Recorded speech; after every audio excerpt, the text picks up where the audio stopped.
Close your eyes and picture a road at dusk. It is straight, made of pale stones laid by careful hands long ago. Grass grows in the seams.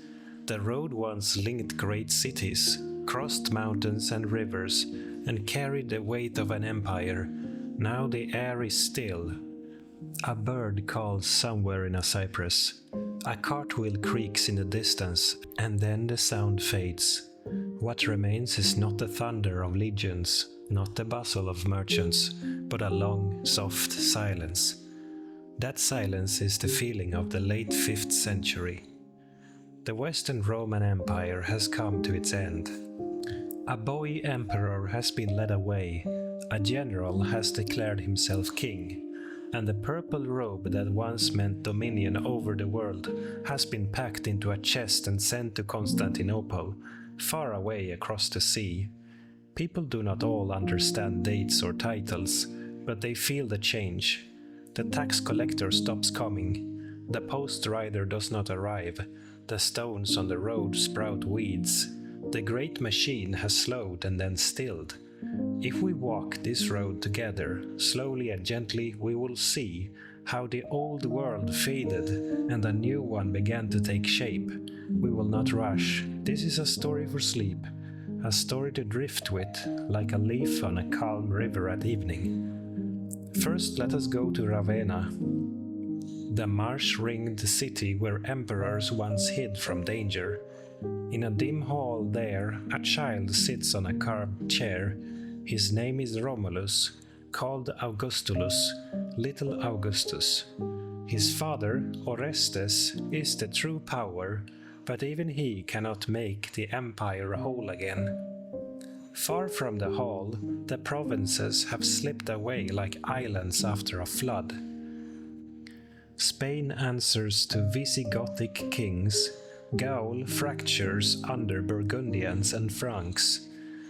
Africa belongs to Vandals who rule the waves with fast, hard-hitting ships. Britain, once bridged by Roman forts and roads, is already a place of memory. Its garrisons recalled and its people left to their own devices. Romulus is not cruel. He is simply small. Outside the city walls, men who call themselves federates sharpen blades and talk about land. They have fought for Rome for years, but their pay is uncertain, and they want fields in Italy for their children. Their commander is a tall man with sharp eyes named Odoacer. He asks for what his soldiers believe is owed. Orestes refuses. Swords are drawn. Orestes falls. The boy is spared, led away to a villa to live quietly. The men who carry the purple robe do not hail a new emperor in the west.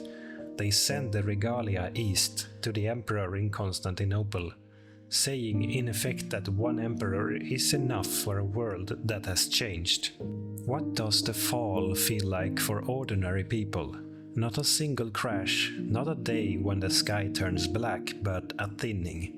The baker still rises before dawn to heat the oven. The shepherd still counts his sheep, yet the safety net below them is gone. A bridge on the road to the next town collapses, and no imperial engineer comes to repair it.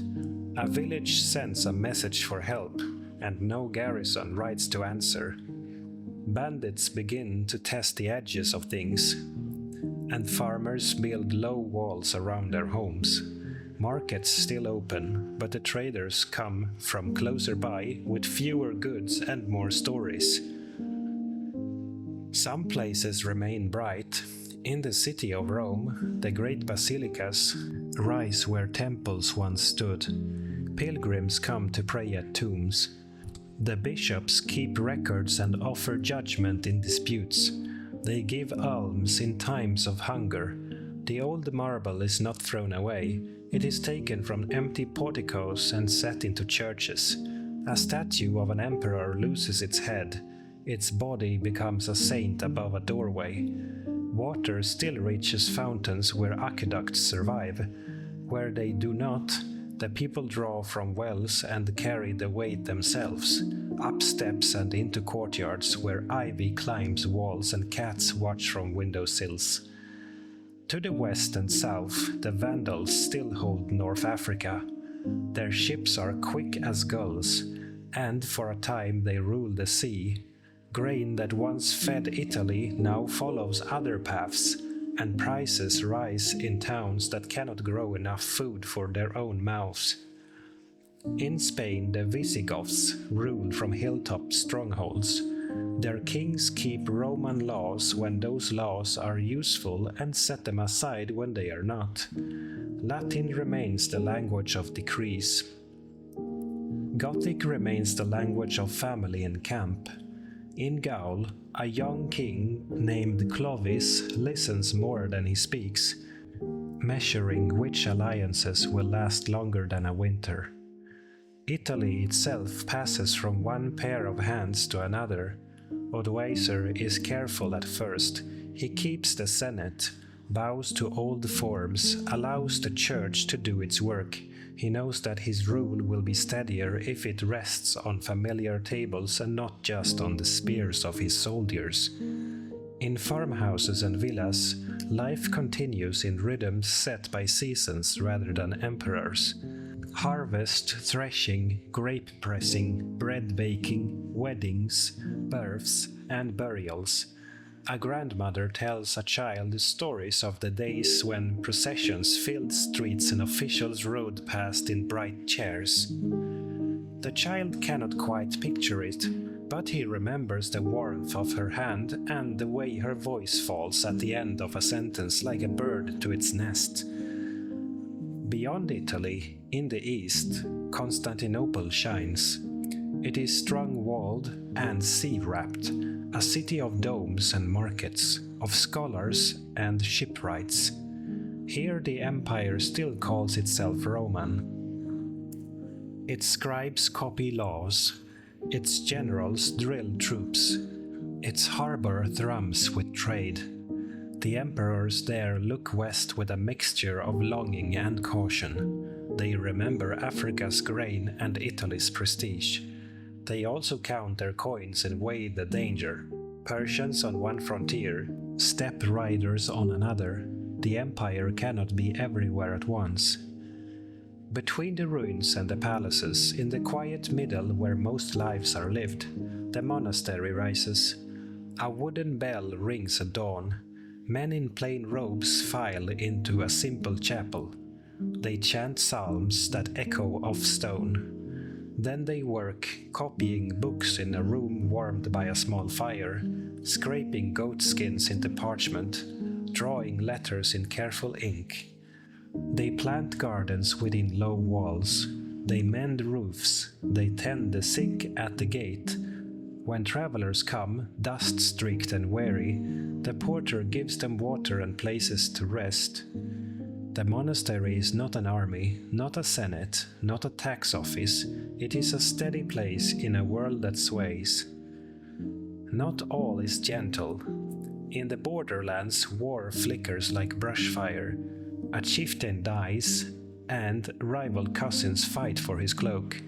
A Roman town refuses a new tax.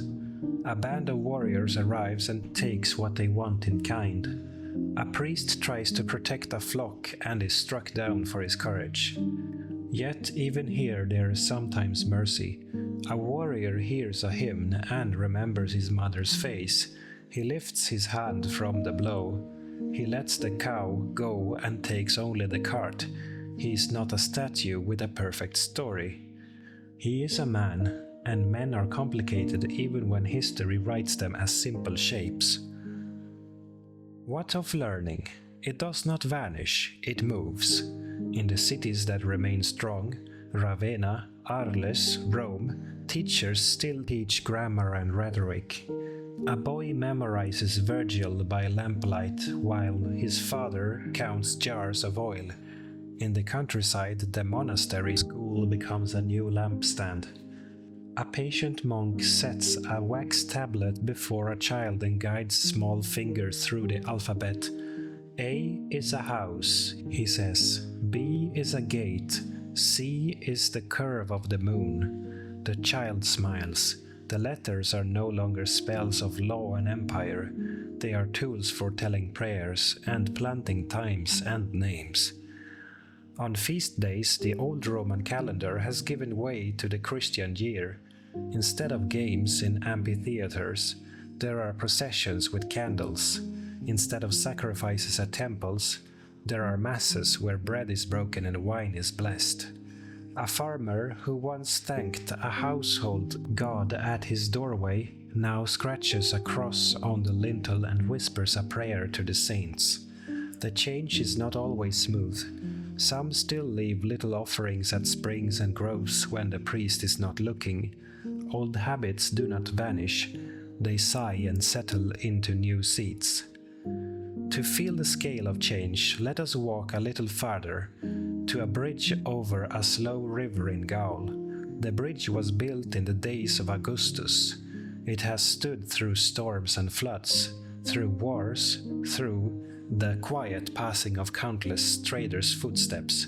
Now a stone has slipped, and one corner sags. The townspeople have spoken to their count, and the count has sent a letter, and the letter has gone nowhere.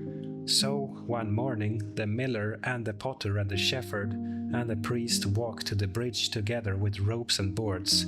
They shore it up as best they can. It is not pretty, but it holds. The Roman way would have sent engineers with exact measurements and a plan. The new way sends neighbors with hands and hope.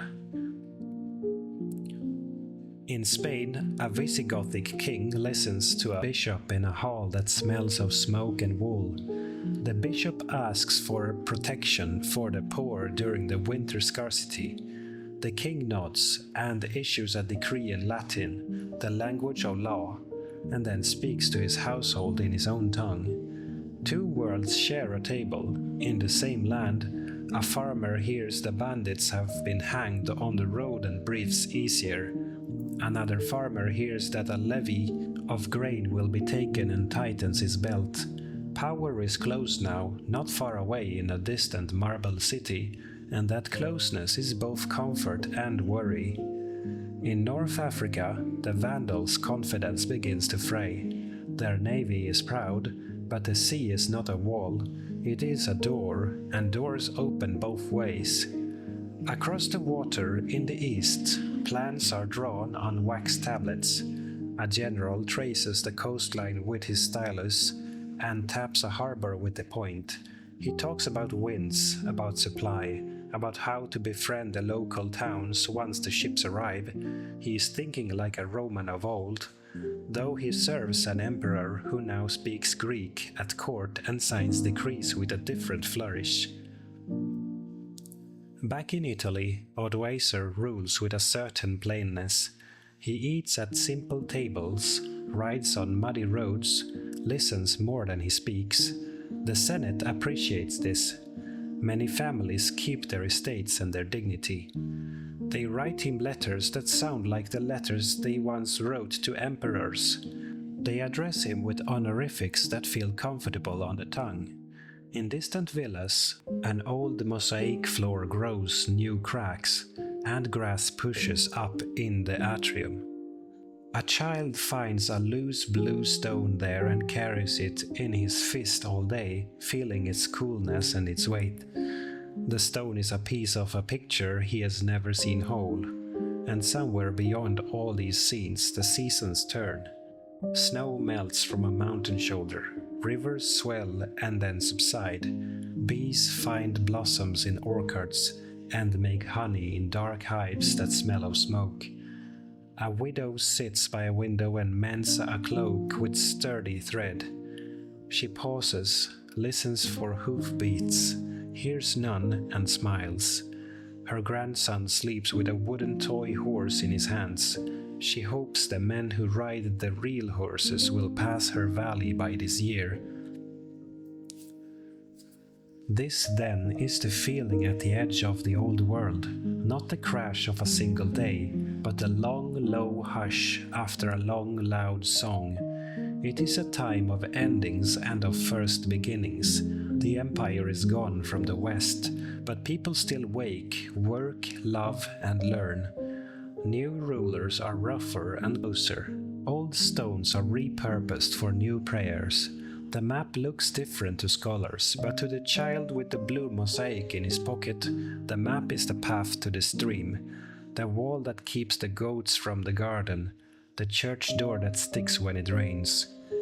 If you stand again on that Roman road at dusk and look toward the horizon, you might see a dim glow far away, the glow of Constantinople, the city that still calls itself Rome. In time, emperors there will dream of reconquest. They will send fleets westward with bright-eyed generals at their helms. A great church with a floating dome will rise in their capital, and its windows will catch the morning light like a basket catching apples. But for now our road is quiet. The birds settle. The last cart for the day rattles into a yard and stops. Here we pause, not because the story has ended, but because night has come. In the morning we will walk on, to the halls where Franks make vows, to the scriptoriums where monks sharpen quills, to the harbors where sails are trimmed for journeys that will tie this broken world together again, thread by patient thread. When morning comes in our imagined 5th century world, dew lies in silver beads on barley stalks, and smoke lifts in slow ribbons from cottage hearths. Roosters call, a dog thumps its tail against a door. A farmer pulls on boots still damp from yesterday and steps into a lane that was once an imperial street. He does not speak of emperors, he speaks of weather. He watches the sky and guesses when to sow. His village lies where an old Roman villa once stood. The grand peristyle is gone, its columns broken and stacked to make a church wall. But the well still draws sweet water. The new church has a small apse and a squared tower where a bell hangs from an iron bracket. On Sundays they ring it, and the people gather. The priest's Latin is careful and learned. His homily is simple and kind. He blesses seeds in spring and candles in winter. And in times of fear he walks the boundary paths and prays for peace. In a house with shuttered windows near the church, a window keeps a small chest with letters tied in a faded ribbon. One letter describes a wedding under painted rafters. Another lists debts owed by tenants who are now only names. She does not expect answers to the letters she sends. Post riders no longer thunder into the courtyard and ask for fresh horses. Still she writes, and the very act of setting words on a page keeps the past from slipping entirely through her fingers. A boy she teaches can now make his letters and read the first lines of the Psalms. When he finishes, he bows, smiles shyly, and carries in wood for her stove. The world has narrowed, but it has not stopped. A peddler arrives with needles and bright thread and a handful of glass beads the color of rain. He says he has come from 3 valleys away. He says a new count judges fairly and punishes theft quickly. He says the market town weighs coins carefully now and that some coins are clipped thin at the edges. He sells the beads to a girl who pays him with a small sack of barley. He smiles, tucks the barley into his pack, and promises to come back in autumn. Far to the north, in a place of deep forests and cold rivers, men who will one day be called Franks meet in a hall blackened by smoke. They are tall, their hair plaited and tied. The greatest among them wears a cloak fastened with a brooch in the shape of a running animal. He is not yet the famous Clovis, but Clovis is coming, a young king with a sharp mind and a hunter's patience. His people have served Rome, fought Rome, and lived beside Rome, and now they will fill the space Rome has left. In years ahead he will stand in a river to be baptized, and the water will run cold past his knees, and the bishop will speak holy words, and a new thread will knot itself into the fabric of the West. In Italy, beyond our village, another figure strides onto the stage, Theodoric the Ostrogoth. He comes with banners and spears and promises order.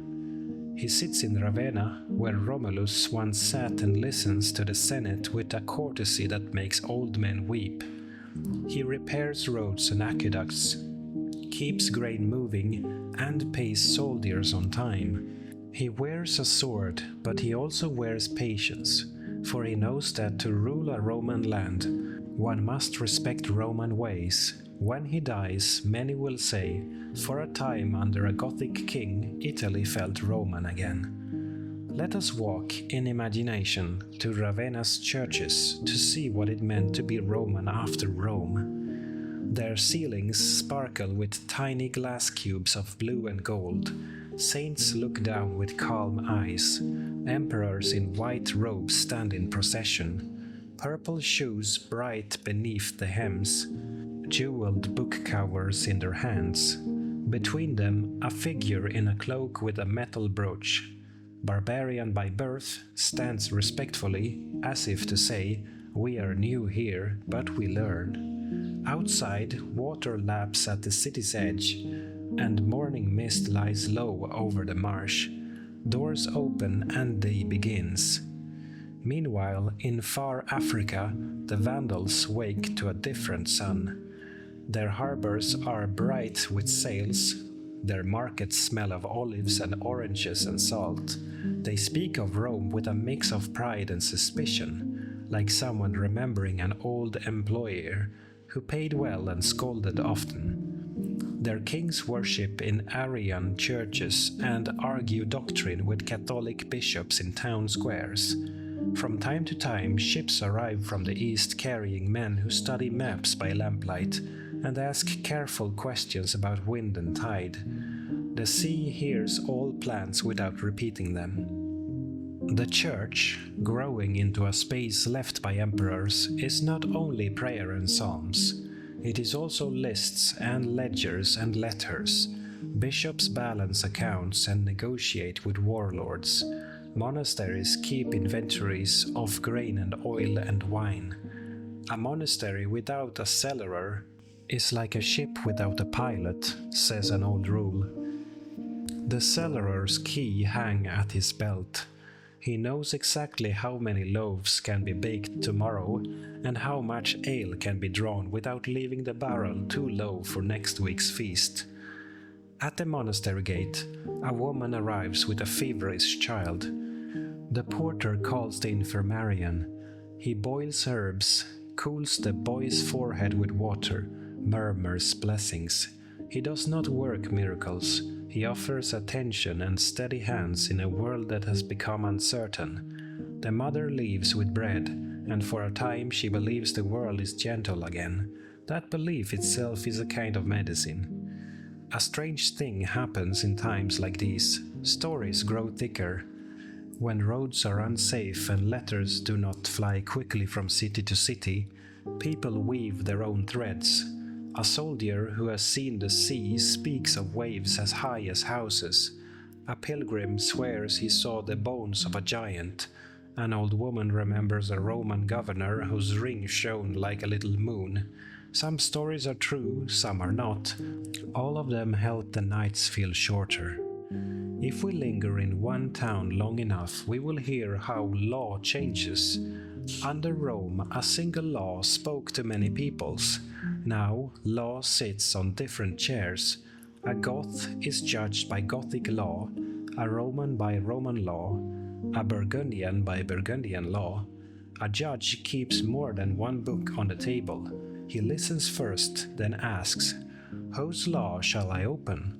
For a while this patchwork holds. It is awkward, but it allows neighbors to live without feeling erased.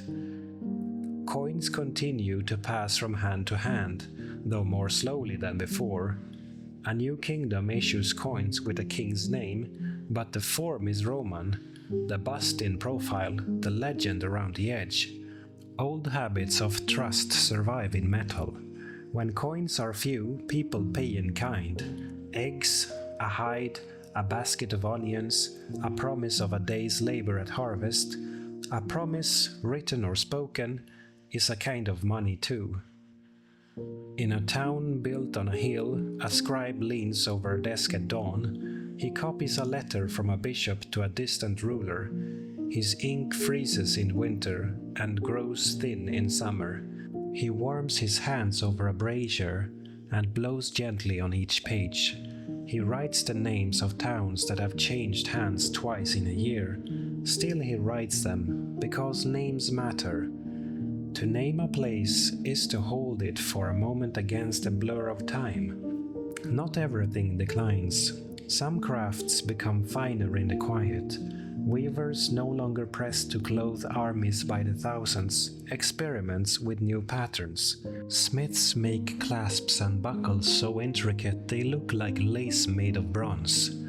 A potter discovers a clay that fires to a soft red and becomes known for bowls that keep soup warm longer on cold nights. These are small victories, but small victories fill a life. When storms come, political storms, not those of rain and wind, the church bells ring for warnings as well as for prayer. Farmers drive goats into courtyards. The blacksmith bars his door and covers the forge. The priest brings the relics into the nave and lights extra candles. A line of men with spears crests the ridge and looks down on the town. If their leader thinks the town is poor, he passes by. If he thinks it rich, he comes down, takes bread and salt, demands wine, and leaves his wounded to be tended overnight. In the morning he ties a brooch to the priest's belt as payment and rides on. Sometimes after the men are gone, a town takes stock and discovers kindness it did not know it had. The baker gives away a week's loaves. The carpenter repairs a roof for nothing. The woman with the feverish child returns to the monastery with a jar of honey, though she has little to spare. In such gifts a new kind of strength grows, a strength not of walls but of hands joined together. At night, when shutters are closed and the hearths burn low, the old poems are told in lower voices. Someone sings of Aeneas and a burning city. Someone tells a tale learned from a soldier who once guarded a gate in faraway Africa. The stories are not textbooks. They are soft ropes thrown between the past and the present. Children fall asleep halfway through them, and the rope holds them anyway. As the years turn, words change. The Latin of the streets grows warmer at the edges, softer in the center. Future scholars will call these new sounds the beginnings of French, Spanish, Italian. But tonight, in these decades, just after Rome's fall, they are simply the way a grandmother speaks when she is tired, the way a boy calls to his brother across a stream. Farther east in Constantinople, a young emperor named Justinian will one day rise before dawn to pray and then to plan. He will speak of law, of restoring what can be restored, of building a church so beautiful that people will whisper when they stand beneath its dome. He will send men across water, Belisarius with his steady eyes, to North Africa and then to Italy. For a time, banners will fly that say empire again, but that is later. For now the East watches, measures, waits. Back in our village, a new generation is growing. They do not remember post riders or parades of governors in shining chairs. They remember the smell of wet wool and fresh bread, the feel of a wooden floor under bare feet, the sight of candles burning against winter afternoons. When they hear the word Rome, they think first of the bishop's chair, then of a far city where tombs are visited, then perhaps, faintly, of an idea of greatness like a story told by someone who smiles sadly as he tells it. A child finds the blue mosaic stone again on the windowsill and sets it in a line with 3 pebbles and a dried seed.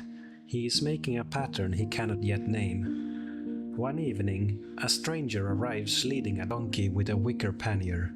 He asks for the priest, then for the headman, then for the old widow with the letters. He produces a folded sheet and a ring with a familiar crest. The sheet carries news. A cousin is alive in Arles. A shipment of salt will come in autumn. A dispute has been settled in the town's favor. The ring means the message is true. The widow weeps, then laughs. The stranger sleeps in the church porch and leaves at dawn with a heel of bread. That is what the aftermath of an empire is. Not only the falling of walls, but a slow building of paths between new houses. The big story, boy emperor, bold general, banners furled and folded, is real. So too is the small story. A child tracing letters on a wax tablet, a mason setting one brick on another, a bell ringing a little before sunrise because the man who rings it woke early and could not go back to sleep.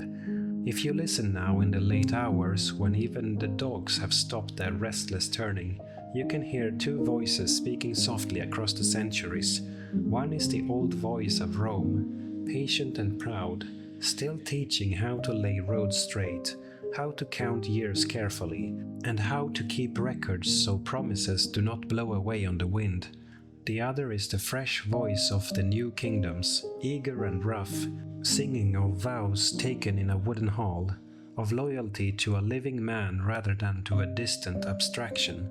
Between these voices, a third voice has begun to hum, the voice of the church, not always wise, not always gentle, but steady, able to carry a tune for a very long time. It will teach people to read and to plant by saints' days, and to bury their dead under stone crosses and to wash wounds with boiled water. It will also make mistakes and take sides and sometimes forget the poor.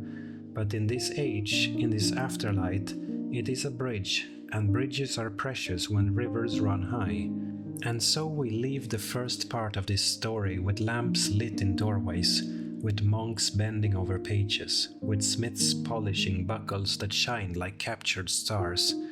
The road is still there under the grass. It will not vanish. It will wait for sandals and boots, for hooves and cartwheels, for messengers with seals and lovers with secrets. The empire is finished in the west, but life is not finished. It is only changing shape. Close your eyes and let that shape settle. Let the noise of the day move outward, like ripples beyond the reach of your boat. Tomorrow we will wake and walk again, toward Franks and Goths, toward queens who speak wisely and kings who listen, toward the far-off dome of a church that has not yet been built, and the soft thunder of new hoofbeats on old stones. For now, breathe and rest. The night is kind.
The empire had ended in the West, but life did not. That is the great secret of history. Empires collapse, rulers die, banners are furled, yet ordinary days continue. Cows must still be milked, fires still lit, grain still threshed, children still cradled. The fall of Rome was a thunderclap, but after the thunder there was rain, and after the rain there was growth. In Gaul, the land once dotted with Roman villas and military camps, the world had shifted to new hands. The Franks were coming into their own. They were once seen as fierce outsiders hired as soldiers, settled as federates on Roman soil, but now the federates were masters. The soil no longer belonged to Rome, it belonged to those who lived on it and could defend it. Among these new rulers rose Clovis, a young king with sharp eyes. He was no scholar, but he was quick to listen. He learned that power was not only won with swords, but also with oaths, alliances, and the quiet support of bishops. His men rode with spears and round shields painted with bold patterns. Yet their leader thought further than the next raid. He thought of kingdoms, of faith, and of legacy. The story is told that Clovis once prayed to the god of his wife, Clotilde, in the middle of a desperate battle. His old gods had failed him, and in his heart he asked the Christian God for help. Victory followed, and in time so did baptism. On that day, a bishop poured water over the king's head. The hall was filled with Frankish warriors, their faces stern, their eyes wary. Yet when their king bowed, many followed. The Franks were no longer simply a tribe of warriors. They had entered into the great story of Christendom, linking their future with the Church. This moment changed more than one kingdom. It signaled a shift across the West. The bishops, heirs of Rome's organization, now looked to Clovis as a partner. His rule gained legitimacy in their eyes, and through their support, his people gained a sense of permanence. What had been wild and uncertain now seemed anchored. Gaul, fractured after the Roman retreat, began to knit itself together again, not under the eagle of Rome, but under the lilies of the Franks. Meanwhile in Spain the Visigoths reigned. They had long lived alongside Romans, learning their ways, adopting their language of law and decree. Their kings sat on wooden thrones, not gilded ones, but they kept Roman consulars at their side. Latin was the tongue of scribes. Gothic remained the language of hearth and camp. This dual world was uneasy but enduring. Yet faith divided the land. The Visigoths were Arians, a branch of Christianity that denied the full divinity of Christ. The Catholic bishops and the Roman population that followed them resisted. Sermons turned sharp, letters to kings pleaded for unity. In market towns, people muttered against their rulers' fate. The seeds of conflict lay quietly in the soil, waiting for a season to sprout. But for now, Spain endured under Gothic rule, its cities smaller, its fields less crowded, yet still alive with trade and prayer. Across the Mediterranean, the Vandals held North Africa. Carthage, once Rome's great rival, was their capital now. Its harbors were busy with ships, its markets filled with olives, grain, and salted fish. The Vandals, too, were Arians, and Catholic priests sometimes found themselves exiled or silenced. Yet the city thrived for a time. The fountains still ran, the walls still stood, the harbor still welcomed sails from Sicily and beyond. The Vandals, fierce at sea, had once captured even Rome itself. Now they ruled the breadbasket of the empire. But across the water in Constantinople, eyes watched carefully. For the Eastern Empire, Africa was not forgotten. Plans formed in the minds of emperors and generals, plans to one day restore these lost lands to Roman order. For the ordinary farmer in Africa, Spain, or Gaul, such thoughts were distant. He rose at dawn, tended his goats, worried about the weather, and prayed for his children. The fall of emperors mattered less than the price of salt or the safety of the path to market. But even if distant, the tremors of power reached him eventually, in the tax he paid, in the language of the priest who blessed him, in the banner that flew over the nearest town. In Italy, the tremors were sharper. Odoacer, the man who had ended the boy emperor's reign, ruled carefully but without lasting strength. Into this stage marched Theodoric, leader of the Ostrogoths, tall, commanding, and raised for years as a hostage in Constantinople. Theodoric knew both the ways of his Gothic kin and the polish of Roman courts. He was a bridge between worlds. The struggle between Odoacer and Theodoric lasted years, with battles fought and truces broken. Finally, in Ravenna, at a banquet meant for peace, Theodoric killed his rival with his own hand. The kingdom was his, but unlike many conquerors, Theodoric built rather than destroyed.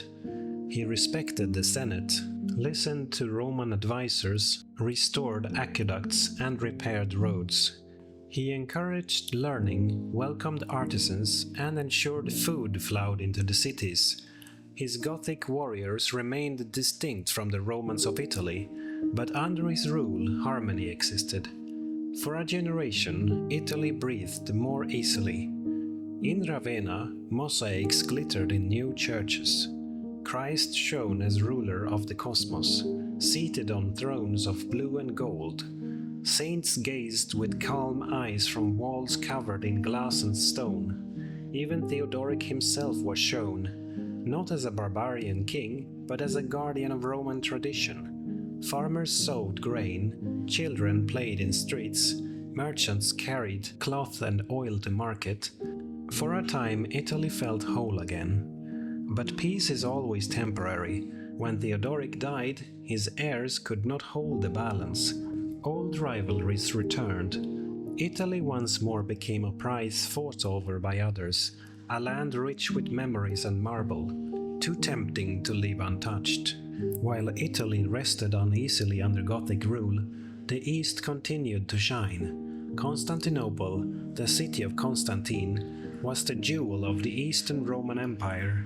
Its walls stretched tall and wide, layered in stone and brick, and its harbors curved like a protective arm into the sea. Merchants from distant lands crowded its markets. Spices from India, silk from China, furs from the north, and gold from Africa all met here, traded under the gaze of domes and towers. The people of Constantinople still called themselves Romans. They wrote in Greek more often than Latin, but in their hearts they were heirs of Augustus and Constantine. Their emperors wore crowns, their armies drilled on parade grounds, and their judges quoted old Roman law. In their courts, debates rang not only about taxes and trade, but about faith. For in these centuries, theology and empire were woven tightly together. It is in Constantinople that Justinian would rise. He would dream of restoring the empire to its former glory. And though his time belonged to the 6th century, already the foundations were being laid. Lawyers gathered old statutes into codices, organizing the wisdom of Roman law for future generations. Builders sketched plans for new churches. Generals drilled soldiers who would one day march west again, bearing banners of the double-headed eagle. But in the West, life took on a different rhythm. The old order of governors and legions was gone. In its place, bishops grew in stature. A bishop in a city like Arles or Toledo might be more powerful than a count. He spoke not only in churches but in town councils, judged disputes, and sometimes negotiated with kings. His words carried weight, for he stood as a symbol of permanence. Where rulers died in battle or were murdered in banquet halls, bishops often lived long, steady lives, shepherding their communities through storm after storm. The Pope in Rome gained more respect with each passing year. No emperor ruled in the West, yet the Pope's voice echoed through its lands. Pilgrims came to Rome not to speak to senators or generals, but to kneel at shrines of saints and seek the Pope's blessing. Letters passed between Rome and kings, and slowly the Pope became a figure no ruler could ignore. At the same time, monasteries grew. Small at first, they spread like seeds in fertile ground. Men and women withdrew from the chaos of cities and the bloodshed of kings, seeking lives of prayer and order. They rose at dawn to bells, prayed in cold chapels, worked fields, copied books, and sang psalms. Their lives were simple, but their influence stretched far. Monasteries became centers of learning, preserving not only the scriptures but also the works of Roman poets, Greek philosophers, and Latin historians. The scratching of quills on parchment, hour after hour, preserved knowledge that might otherwise have been lost forever.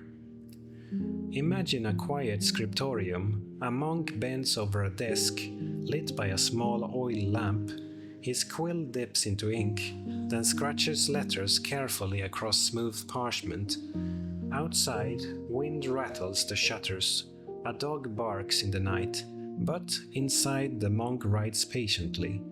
Virgil's Aeneid, Cicero's speeches, the Gospels.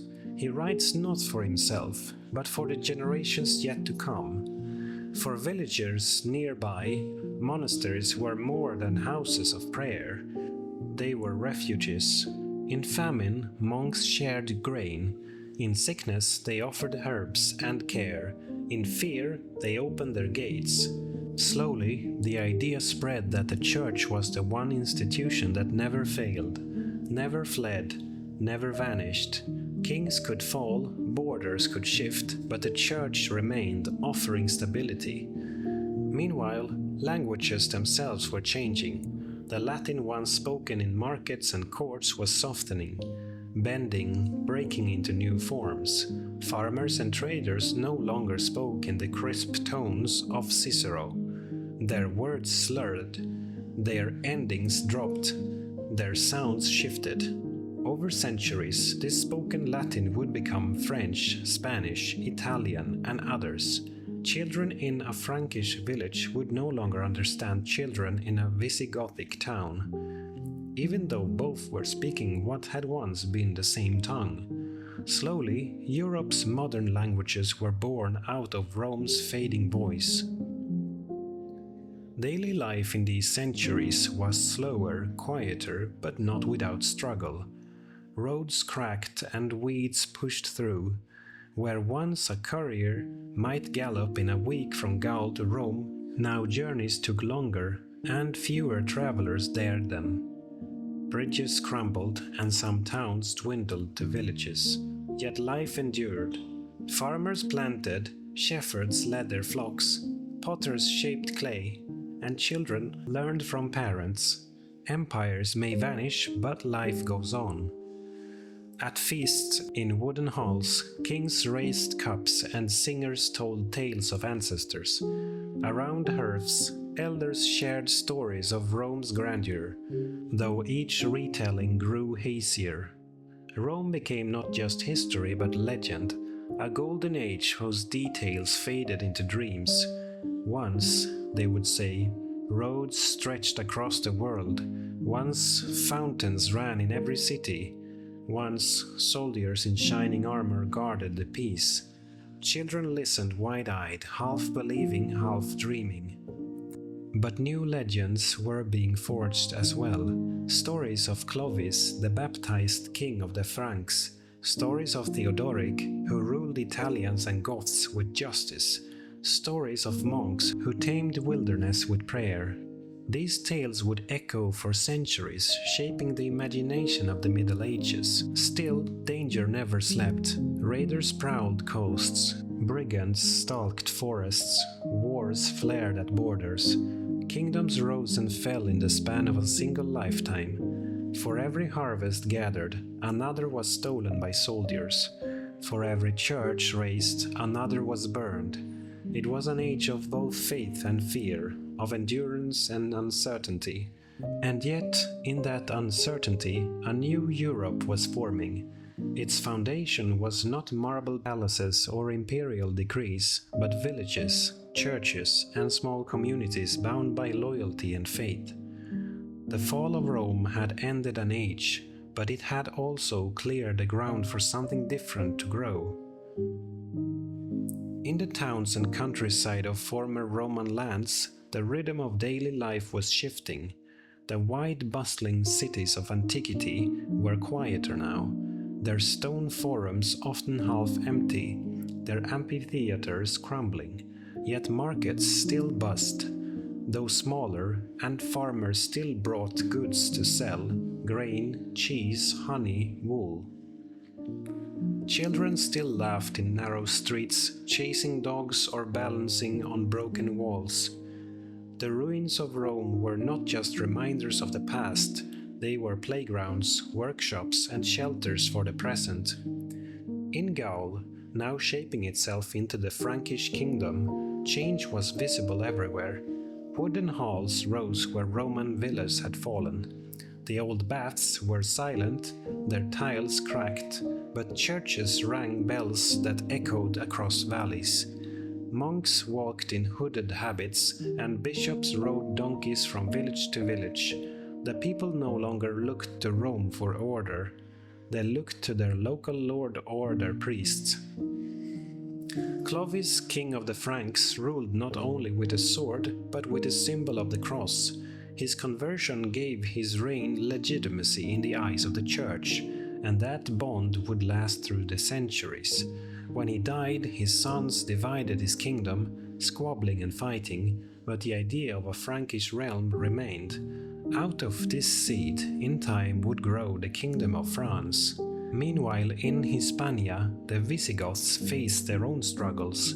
Their kingdom stretched across plains and mountains, dotted with Roman towns like Toledo and Merida.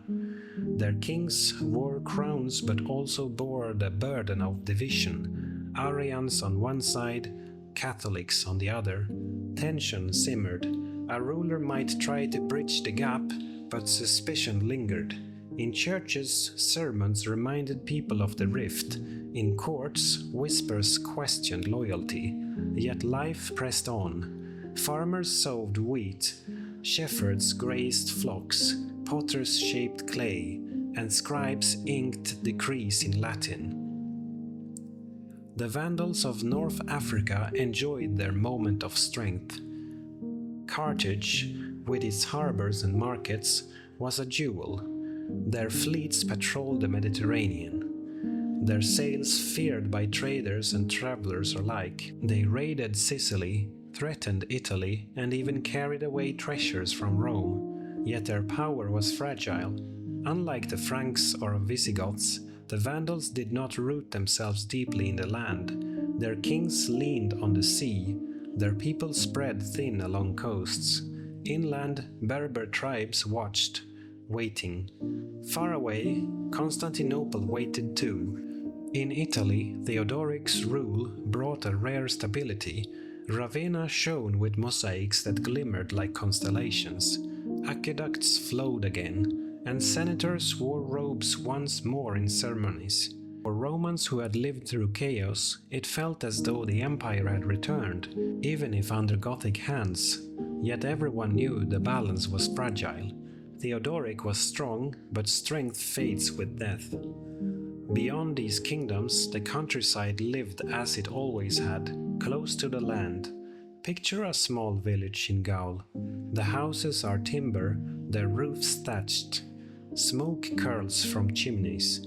Chickens scatter as a farmer drives his pigs to forage in the forest. Children carry water from a stream. An old woman sits by a doorway, spinning wool. Her words drift to her granddaughter. When I was young, my father saw soldiers marching with Roman standards. They kept the roads clear and brought news from far away. Now the roads are rough, and news is what travelers choose to tell. To the villagers, the empire is half memory, half legend. They live in a smaller world. Yet within that smallness lies resilience. Families depend on each other, priests bless fields, and saints are invoked to guard against storms. Festivals mark the seasons. Life is hard, but it is steady. At the same time, new patterns of loyalty form. In Rome's days, allegiance was to the emperor. Distant but mighty, now allegiance is local, to a lord who protects, to a bishop who guides, to a monastery that offers refuge. This shift will shape the whole medieval world. Kings may claim crowns, but daily life is ordered by the ties of lord and vassal, priest and parishioner. Meanwhile, across the sea, Constantinople grew ever more aware of its western cousins. From its high walls, emperors watched reports flow in. News of Gothic Italy, Vandal Africa, Frankish Gaul, Visigothic Spain. Each seemed both lost and reachable, distant and tempting. The dream of restoring Rome never fully died in the East. Generals whispered of campaigns. Courtiers urged patience. For now, Constantinople bided its time, but its eyes were fixed on the West. In monasteries, knowledge was being preserved quietly, without trumpets or fanfare. In one abbey, a young monk carefully copied the letters of a psalm. In another, an elder corrected a student's shaky script. The air smelled of ink and parchment, of candle smoke and woolen robes. Outside, fields of barley swayed, and bells marked the hours. These places became islands of order in seas of uncertainty. Travelers sought them for food and shelter, pilgrims for blessing and rulers for counsel.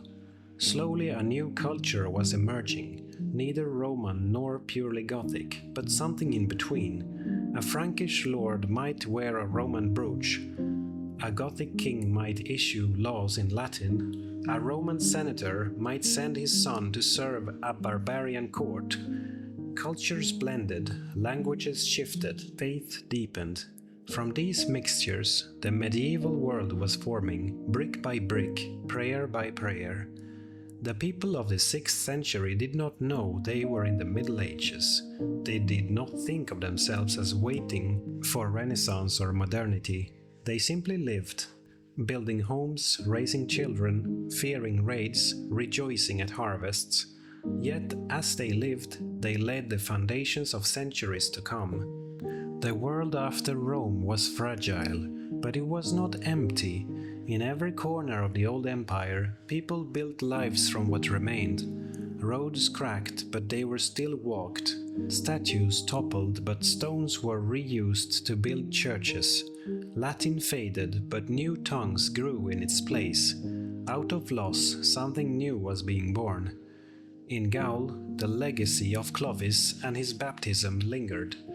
Bishops praised him in sermons. Scribes recorded his deeds. His successors quarreled, but the idea of a Frankish kingdom tied to Christianity endured. Over time, it would become the backbone of medieval Europe, but in these early days it was still fragile. At feasts, warriors clashed cups and boasted of their fathers. At courts, bishops urged kings to protect the church. Every alliance was fragile, every promise a gamble, but the seed had been planted. In Spain, the Visigoths faced the challenge of faith. The rift between Arian rulers and Catholic subjects grew harder to ignore. Councils debated, priests argued, kings worried. A solution would come, but only in centuries ahead, for now the Visigothic kingdom was both strong and brittle, rich in culture yet divided at its core. Still, life in towns like Toledo and Cordoba carried on. Markets sold olives and wine, travelers crossed mountains, and bells rang from churches. Across the Mediterranean, the Vandals stood watch over their coasts. Carthage glittered with wealth, its harbors filled with ships, yet their kingdom was shallow-rooted. Berber tribes pressed from the deserts, Byzantines threatened from the seas. The Vandals had taken much, but they had not built deep. Their days of power, though bright, would prove short. In Italy, after Theodoric's death, the Gothic kingdom wavered. Senators whispered, bishops prayed, generals schemed. The balance Theodoric had held between Romans and Goths began to crack. Into the crack would step the armies of Constantinople, seeking to reclaim what had been lost. But for the moment, Italians lived in uneasy peace, watching the future with wary eyes. Meanwhile, in the countryside, life had its own rhythm. Picture a farm on the edge of Gaul. The house is timber, the floor of packed earth. A family rises before dawn. The father leads oxen to plow. The mother bakes bread on a clay hearth. Children carry water, chase geese, gather wood. Their lives are tied to the land, to the harvest, to the seasons. Stories of emperors and kings may reach their ears, but their hearts are occupied with simpler matters. Whether the wheat will grow, whether the winter will be kind, whether their children will live to marry. In towns, artisans carried on crafts handed down for centuries. A blacksmith hammered iron into plowshares, horseshoes or swords. A weaver stretched wool across a loom, her shuttle tapping like a heartbeat. A potter spun clay into jars for oil and grain. The empire had ended, but work did not. The skills of Rome lived on in hands and tools, in crafts and trades, in the quiet persistence of ordinary people. The church, even more central, gave structure to this world. Priests baptized children, married couples buried the dead. Bishops judged disputes when kings were far away. Monks prayed and copied, their days marked by bells. The rhythm of prayer became the rhythm of life, binding people to something larger than themselves. In the silence of chapels, under the glow of candles, faith offered meaning. Legends of Rome lingered, but new legends were forming. Tales of saints filled the void once held by emperors. Children heard stories of martyrs who braved lions, of monks who faced demons, of bishops who confronted kings. These tales shaped imagination, turning the Middle Ages into an age of faith as much as an age of swords. Yet even faith could not banish fear. The world was dangerous. A family might pray for safe harvest, yet a raid could strip their barns. A town might ring church bells, yet plague could still sweep through its streets. Life was fragile, precious, uncertain. Perhaps that is why people clung to prayer so fiercely, because it gave them hope in a world they could not control. Meanwhile, the East prepared. Constantinople did not forget the West. It dreamed of reconquest. Its emperors studied maps. Its generals sharpened plans.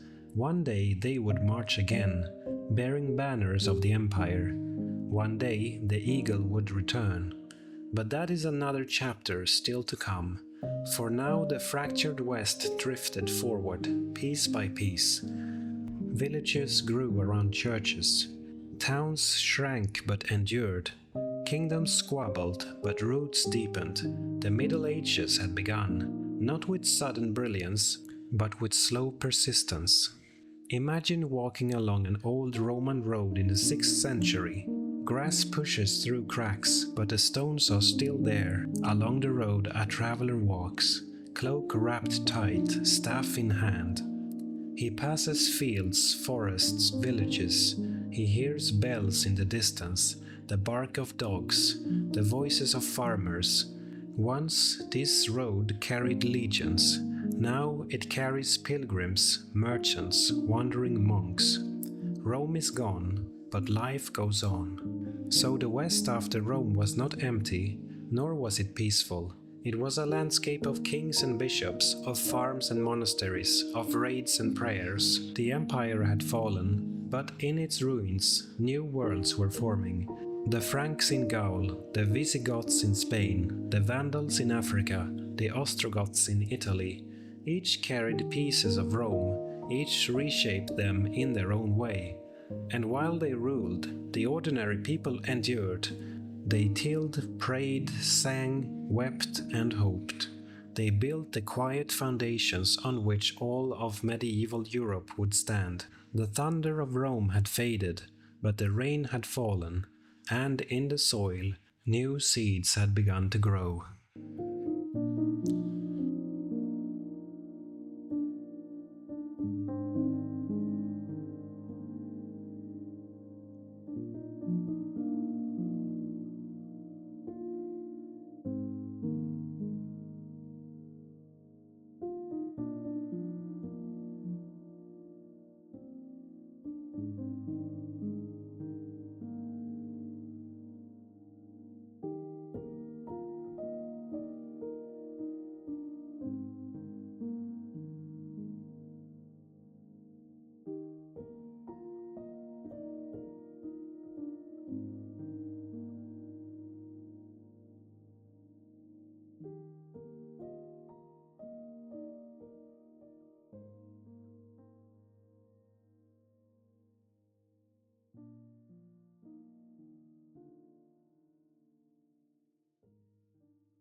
As the Western lands adjusted to life without emperors, the East looked on with restless eyes. Constantinople, strong and radiant, was not content to let the world shrink.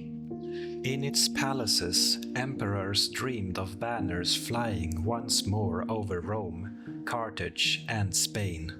The empire had fallen in the west, yes, but in the east it lived on, and it yearned to reclaim what was lost.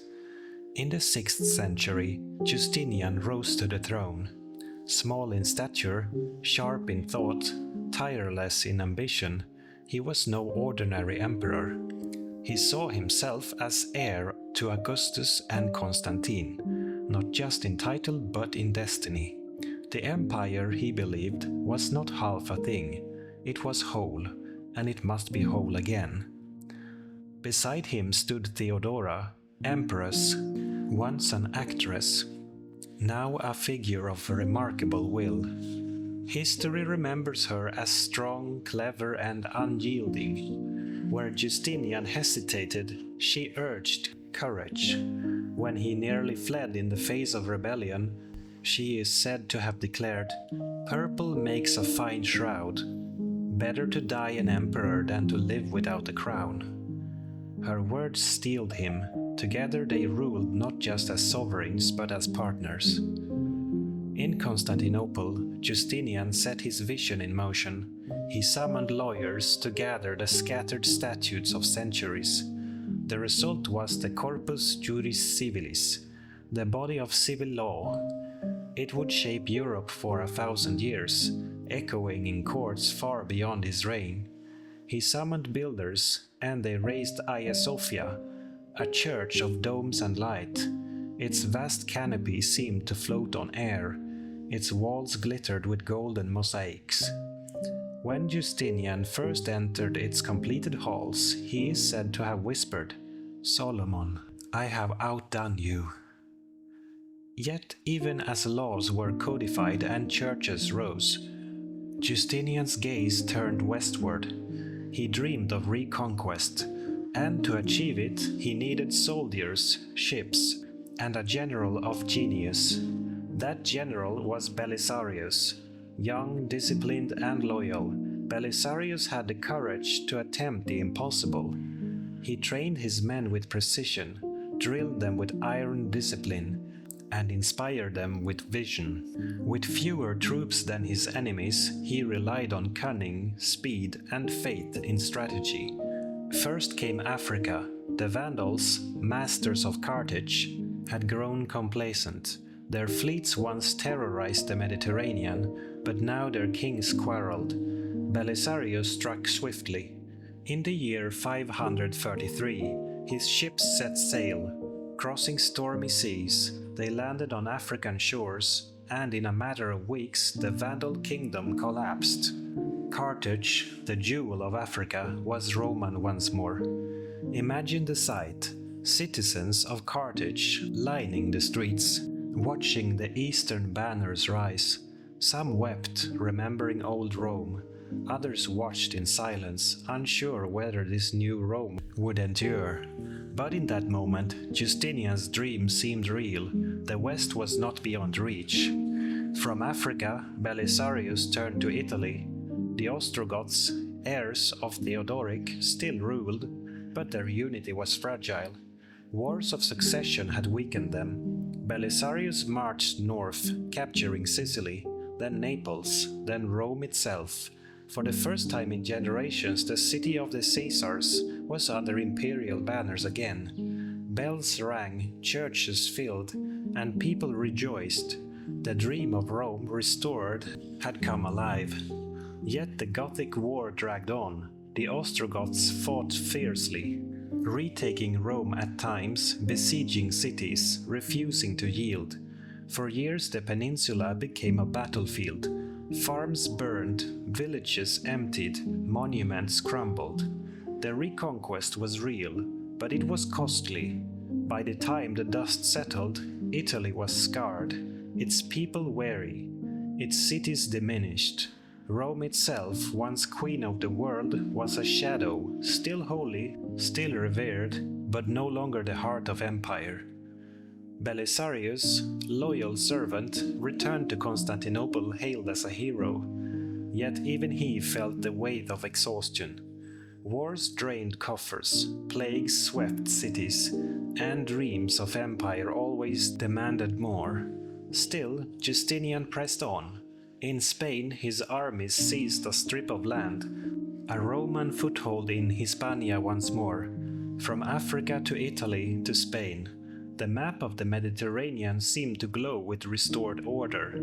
Yet holding these lands proved harder than taking them. Distance stretched supply lines, local peoples resented taxes and conscriptions.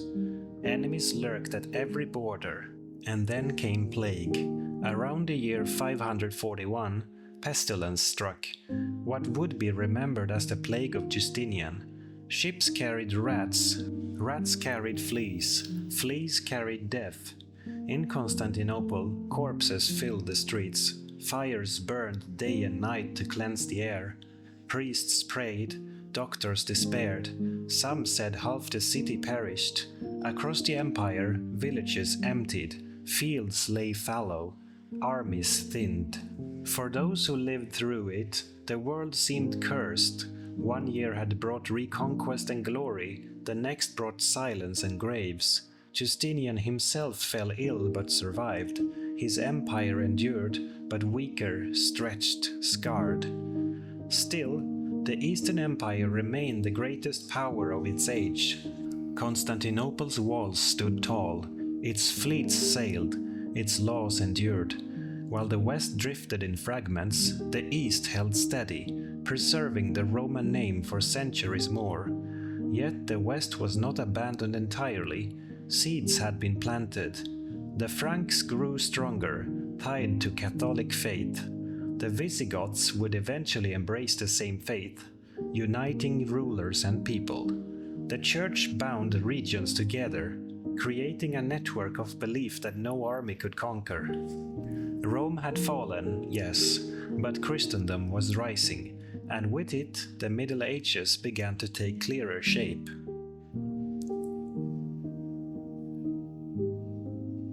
While Justinian's banners waved across Africa, Italy, and Spain, the question lingered: could these victories last?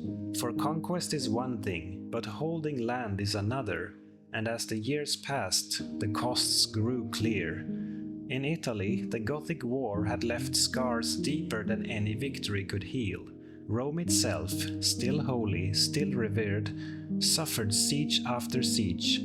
Aqueducts were broken, fields abandoned, and statues toppled. Once, Rome had been a city of over 1 million souls. By Justinian's time, and even more so after the wars, it dwindled to tens of thousands. The Colosseum stood silent, its arches home to weeds and birds. Travelers walked past ruins with awe and sorrow, speaking of greatness now gone. Yet amid the ruins, faith blossomed. Churches rose where temples had crumbled. Shrines to martyrs dotted the land. Pilgrims still came, kneeling at the tombs of apostles Peter and Paul. Rome, the imperial capital, was no more. But Rome, the spiritual heart of Christendom, grew stronger. The papacy, though not yet supreme, was finding its voice. In years to come, the voice would guide kings and challenge emperors. Meanwhile, Ravenna glittered. Under Byzantine governors, mosaics adorned churches like San Vitale, their golden light depicting Christ, angels, and even Justinian and Theodora themselves. Soldiers marched in disciplined ranks, officials collected taxes, priests chanted liturgies. For a time, Italy felt Roman again, though it was Rome of the East, not the West. In Africa, the reconquest at first seemed secure. Carthage bustled with trade, its harbors filled with sails. Grain once more flowed toward Constantinople, but old tensions stirred. Berber tribes raided from the hinterlands. Revolts shook cities. Governors struggled to balance imperial demands with local realities. Africa would remain Byzantine for a century, but it was never truly at peace. Spain, too, proved difficult. The strip of territory held by the Byzantines clung to the coast, a foothold more symbolic than decisive. Visigothic kings still dominated the peninsula, their courts plotting and praying, their bishops urging unity. The Byzantine presence was a reminder of old Rome, but only a faint one. Back in Constantinople, Justinian's reforms echoed louder than his conquests. The Corpus Juris Civilis, his great law code, outlasted every battle. Scholars in future centuries would study its clauses, weaving them into medieval law, Renaissance thought, and even modern justice. In a world of shifting borders, the written word endured. So too did Hagia Sophia, the great church. When sunlight streamed through its windows, worshippers felt as though heaven itself had opened above them. Candles glowed against marble, incense curled through domes. Choirs sang in harmonies that shook the soul. Centuries later, travelers would still gasp at its beauty.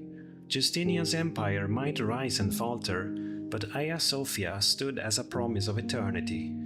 But if Constantinople reached for eternity, its people lived through fragility. The plague returned again and again, thinning families, emptying homes, silencing markets. Survivors spoke of neighbors buried in haste, of fields untended, of silence in streets once full of noise. Priests preached repentance, doctors searched in vain for cures, mothers held their children tightly. The empire did not collapse, but it lived with a shadow over its heart. Beyond its walls, new powers stirred. To the north, Slavs pressed into the Balkans, settling villages and carving out new homes. To the east, Persians clashed with Roman armies on old battlefields. To the west, Franks grew bolder, and in their new halls, new dynasties dreamed of crowns. The west, though fractured, was not lifeless. In Gaul, Merovingian kings, descendants of Clovis, ruled from Paris and Metz. Their long hair was a symbol of power. To cut it was to strip them of kingship. Their courts were filled with nobles, warriors, and bishops. At feasts, songs praised their ancestors. At councils, scribes inked laws on parchment. They were rougher than Roman emperors, less polished, but their rule was real. The Franks were no longer just war bands, they were becoming a kingdom. In Spain, the Visigoths slowly drew closer to the faith of their people. Arian kings resisted, but Catholic bishops persisted. Councils met in Toledo, drafting laws, debating doctrine. Eventually, the rift would close, and Spain would be united under one faith. But in Justinian's day, that unity was still ahead. In Britain, beyond the reach of Rome or Byzantium, a different story unfolded.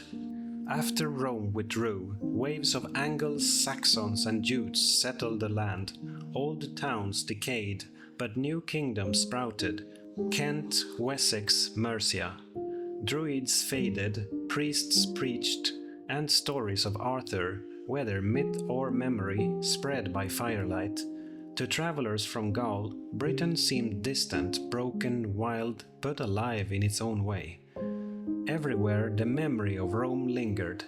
Roads, though cracked, still stretched across landscapes. Aqueducts, though dry, still spanned valleys. Amphitheaters, though silent, still stood as reminders. People lived among ruins, their daily lives woven with relics of the past. Children played where senators once spoke, farmers plowed fields where legions once marched. And through it all, the church grew. Priests baptized children in stone fonts. Bishops argued theology with passion. Monks bent over manuscripts, copying letters stroke by stroke. They did not think of themselves as saviors of civilization, but they were. Without their patient work, so much would have been lost. The dream of restoration was never fully real. Justinian had stretched the empire's arms, but those arms grew weary. The lands he claimed often slipped away in time, yet his ambition left marks that outlasted his life. Laws, churches, legends, and the idea that Rome was never truly gone. For the people of the 6th century, it was an age of both wonder and worry. In Constantinople, golden domes shone. In Italy, armies clashed. In Gaul, kings feasted. In Britain, bards sang. The world was fragmented, but alive, and in that fragmentation, medieval Europe was quietly forming. The dream of Justinian's restoration faded with time, but its echoes lingered across centuries. His reign was remembered as a high tide, law renewed, churches raised, lands reclaimed. Yet after the tide came ebb. The empire endured, yes, but the world was moving on. In Italy, the wars left the land exhausted. Fields were scorched, villages abandoned, families scattered. Once fertile valleys lay fallow, and famine whispered through the hills. Byzantine governors ruled from Ravenna, but their grip was fragile. The Ostrogoths had fallen, but others would come. The Lombards, fierce and hungry for land. In the years after Justinian's death, they swept into Italy, carving out kingdoms of their own. The peninsula once more fractured. Rome itself reduced to a city under papal care, while emperors ruled from afar. For ordinary Italians, the cycle of power mattered less than the cycle of seasons. Whether Gothic, Byzantine, or Lombard, the ruler was distant. What mattered was whether the harvest grew, whether raids spared their village, whether the priest blessed their children. They lived among ruins, but they lived. In Africa, Byzantine officials kept Carthage alive, its harbors busy with ships, yet inland tribes pressed harder. Rebellions simmered, and soldiers marched endlessly to keep order. Africa remained part of the empire for more than a century, but it never again held the easy prosperity of Roman days. It was a frontier, both jewel and burden. Spain's Byzantine strip too proved fragile. For a few generations, imperial banners fluttered along its coasts, but Visigothic kings eventually pushed them back. The dream of restoring all Hispania faded, leaving the Visigoths to carry its fate. In time, their kingdom would fall to new powers from the south, but that was a story yet to come. Even as conquest waned, Constantinople itself remained a wonder. Travelers spoke of its walls, triple lines of stone and moat that no army could breach. They spoke of its markets where silk and spices were sold, of its churches glowing with gold, of its scholars debating theology with fire in their eyes. The city stood as a beacon of what Rome had been and what it still aspired to be. But beyond the empire's borders, new powers were growing. To the north, Slavic tribes spread across rivers and plains, their villages dotting the Balkans.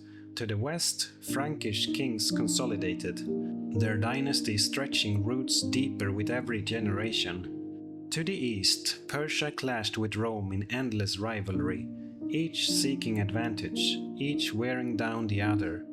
And on the horizon, unseen by most, a new faith was stirring in Arabia, one that would sweep across lands and alter history forever. But in the 6th century, that future was still hidden, waiting for its moment. For now, the Church was the true unifier of the West. Where emperors failed, bishops endured. Where armies faltered, monks persevered. The Pope in Rome, though not yet supreme, grew steadily more influential. Pilgrims came to Rome not for political power, but for holy relics, for blessings, for the aura of saints. Slowly, spiritual authority began to balance, sometimes even outweigh secular might. In monasteries, the quiet work of preservation continued. Picture a monk in a stone cell, hunched over parchment. His quill scratches lines of Latin, perhaps the words of Augustine, perhaps the poems of Virgil. he does not know that centuries later his careful strokes will be the reason those works survive. Outside, bells ring for prayer. Inside, history is saved one letter at a time. Legends grew in these years. Stories of saints who healed the sick, of hermits who faced demons, of kings who converted and brought whole peoples with them. These tales gave shape to identity, teaching children not only who they were, but who they might become. The empire was gone, but myths of holiness and heroism filled its space. And always, the ruins of Rome remained. Farmers plowed fields around broken aqueducts. Children played in amphitheaters where gladiators once fought. Pilgrims prayed in churches built inside old basilicas. The past was everywhere, a ghost that never left. Yet from those ghosts, a new world was being born. By the close of Justinian's reign, the Mediterranean world was changed. Rome's fall had shattered unity, but it had not ended civilization. Instead, it had reshaped it. The empire was smaller, the world harsher, but life endured, adapted, transformed, and prepared for the centuries to come. The people of the 6th century could not see the vast arc of history. They did not know that their age would be called medieval, that their struggles would be seen as the seedbed of nations. They only knew their daily lives, planting, praying, fearing, hoping. But through those lives, history moved forward. And so, the dream of restoration faded into the fabric of the Middle Ages. Justinian had reached far, but he could not turn back time. The Western Empire was gone, yet its echoes lived on, in laws, in faith, in ruins, in memory. The Middle Ages stretched ahead, a long road of darkness and light, struggle and triumph, sorrow and song. For listeners now, lying in the quiet of night, it is enough to know the story continued. The world after Rome did not end, it transformed.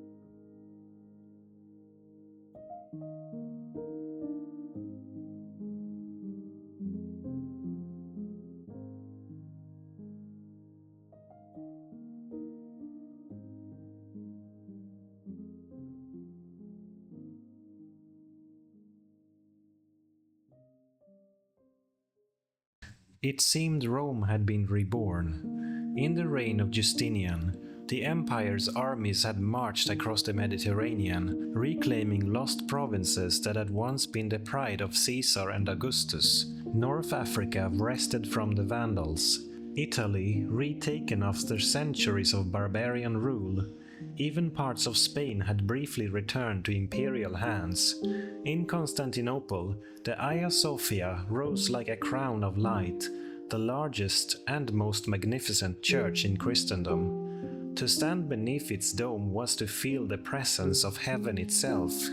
To many Romans, it seemed that history had turned back, and that the old dream of empire had returned to life. But empires are not rebuilt by dreams alone.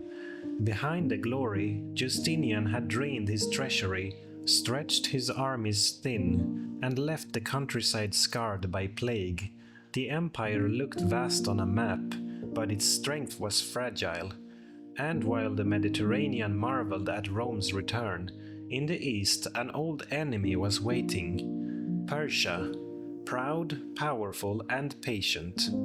For centuries, Rome and Persia had circled each other like two lions, neither able to destroy the other, neither willing to step back. They had fought for Armenia, for Mesopotamia, for control of the great trade routes that linked east and west. They had signed treaties, exchanged prisoners, and even, at times, helped each other. But beneath the words and rituals, rivalry never died. And now, in the generation after Justinian's death, that rivalry would erupt into the most destructive war either empire had ever known. It would last decades. It would bleed both sides dry, and when it ended, the world would not be the same. To understand the war, we need to understand the stage. Rome and Persia were not simply neighbors, they were equals. Rome controlled the Mediterranean, the ancient Mare Nostrum. Persia ruled the Iranian plateau and Mesopotamia, the rich lands of the Tigris and Euphrates. Both had sophisticated armies, proud aristocracies, and ancient traditions and kingship. Their borders ran like scars across Armenia and the deserts of Syria. Fortresses dotted the frontier, Roman cities like Dara, Persian strongholds like Ctesiphon. The rivalry went back centuries. The Roman general Crassus, eager for glory, had led Roman legions into Parthia, meaning the Parthian Empire, which was named after a historical region located in northeastern Greater Iran in 53 BC, only to be crushed at the Battle of Karhai, east of the Euphrates River. His army slaughtered, his standards captured, his head sent to the Persian king as a trophy. Later, emperors like Trajan and Septimius Severus had marched deep into the east, conquering Mesopotamia for a time, but never holding it for long. When the Sassanid dynasty replaced the Parthians in the 3rd century, the rivalry only sharpened. The Persians were tougher, more centralized, and fiercely ambitious. They captured Roman emperors, sacked Roman cities, and threatened Syria and Anatolia. Rome struck back in turn, but neither side could ever land a killing blow. By Justinian's time, peace was bought with money. Rome paid subsidies to keep Persia quiet in the Caucasus, while both sides focused elsewhere. But peace would not outlive Justinian. When Justinian died in 565, the throne passed to his nephew Justin II. He inherited an empire that looked strong but was stretched thin. The treasury was weakened by wars in Italy and Africa. The countryside was scarred by plague. And in the east, Persia watched, waiting. Justin was proud. He wanted to prove himself worthy of his uncle's legacy. One of his first acts was to refuse the subsidies that Rome had been paying to Persia. To him they were humiliating. To Persia, under the wise king Khosrau I, they were part of a carefully maintained balance. The refusal was an insult. Persian armies marched. They struck at Roman fortresses in Armenia and Syria. The war spread quickly, and Rome struggled to respond. Justin himself soon became part of the problem. Chroniclers describe his mind unraveling under the strain. He raved, screamed, and wept uncontrollably. He bit servants who came too close, barked like a dog, or sat frozen in silence. Constantinople whispered that the emperor was mad. Real power passed to his general Tiberius, but the damage was done. Rome was on the defensive again. When Justin II died in 578, Tiberius II became emperor in his own right. He was capable, generous, and more balanced than his predecessor. He used his personal fortune to aid the poor, distributed food to the hungry, and won admiration in Constantinople. But generosity could not erase the empire's problems. Wars burned on multiple fronts. In the Balkans, Slavic tribes were pouring southward, raiding deep into Roman lands. In the east, Persia pressed hard.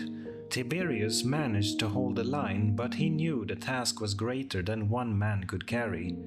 On his deathbed, he turned to his son-in-law, Maurice, and handed him the crown. Maurice would prove to be one of the most remarkable emperors of his age. Maurice took the throne in 582. Unlike Justin II, he was not impulsive. Unlike Tiberius, he was not merely a caretaker. Maurice was a soldier. Disciplined, pragmatic, and determined, he reorganized the army, cut unnecessary expenses, and imposed discipline on the frontier. His reign was hard but effective. In the Balkans, he fought campaigns against the Slavs and Avars, trying to hold the Danube frontier. In the east, he faced Persia, and here fortune suddenly gave him a chance. In Persia, King Hormizd IV faced rebellion. His generals turned against him, and he was overthrown. His son, Khosrow II, fled for his life. Desperate, Khosrow came to Maris. He begged for help. Maris saw the opportunity. Roman troops marched east, fought the usurpers, and restored Khosrow II to his throne. The alliance was sealed. In gratitude, Khosrow gave Rome territory in Armenia and signed a peace treaty. For the first time in living memory, the frontier was quiet. Maris could turn his attention elsewhere. He reorganized the Balkans, sent settlers to strengthen the Danube frontier, and tried to restore order. But his strictness made him unpopular. He cut military pay. He refused to waste money on the circus game of Constantinople. He lived frugally, like a soldier in a tent. To the people he seemed cold. To the army he seemed stingy. In 602, resentment boiled over. The army mutinied. Maris was overthrown. The new ruler was Phocas, a brutal centurion with no noble blood. Maurice and his sons were captured. Chroniclers say that Maurice was forced to watch as his children were executed, one by one, before being killed himself. Even in the brutal world of the Roman Empire, it was a shocking act. And in Persia, Khosrow II was furious. This was not just a murder, it was the death of a man who had saved his throne. To Khosrow, Phocas was a usurper, a criminal, and Persia would have its revenge. The murder of Maurice was the spark. For Persia it was more than politics, it was personal. Khosrow II owed his throne to Maurice, and now Maurice and his children lay butchered at the hands of a usurper. Khosrow saw himself not only as an avenger, but as the chosen instrument of justice. And so Persia's armies marched. This was not a cautious raid, not a border war, not one of those endless little conflicts that had flared for centuries. This was a storm. Persian banners advanced into Roman Syria. City after city fell. Antioch, one of the greatest metropolises of the East, was captured in 611. The shock was immense. Antioch had been taken by Persians once before in late antiquity, but never held so easily, so completely. The city of golden streets and marble colonnades was reduced to another Persian garrison. 2 years later, in 613, Damascus was lost. Roman defenses collapsed. Panic spread through the provinces. And then in 614 came the unthinkable. Jerusalem fell. The holy city, sacred to Jews, Christians, and to the empire itself, had stood through centuries of war. Pilgrims came from across the world to walk its streets, to pray at the Holy Sepulchre, to gaze upon relics said to be touched by Christ himself. Now it was aflame. The Persians stormed the city after fierce fighting. Thousands of defenders and civilians were massacred. Churches were torn apart. Monasteries plundered. The Patriarch of Jerusalem was taken prisoner. But the wound that cut deepest was the loss of the true cross. This relic, believed to be the very cross upon which Christ had been crucified, was the most sacred treasure in Christendom. Processions had carried it through Constantinople in times of need. Soldiers had marched into battle with it before them. To the faithful, it was not just wood, it was the living proof of salvation. And now it was in Persian hands. Imagine the shock in Constantinople. The empire had lost Jerusalem, yes, but more than that, it seemed to have lost the favor of heaven itself. Chroniclers speak of people wailing in the streets, fasting, weeping, begging for God's mercy. To many it must have seemed as if the end of the world had come. If Jerusalem was a spiritual disaster, what followed was a practical one. In 618, the Persians conquered Egypt. The fertile valley of the Nile had fed Rome since the days of the Caesars. Its grain ships sailed north each year, bringing wheat to Constantinople, ensuring that the city's people, 500,000 strong, had bread. Without Egypt, famine loomed, and with Egypt fell the richest tax revenues of the empire. The financial lifeline of the state had been cut. Think of it, in less than a decade, Rome had lost Syria, Palestine, and Egypt.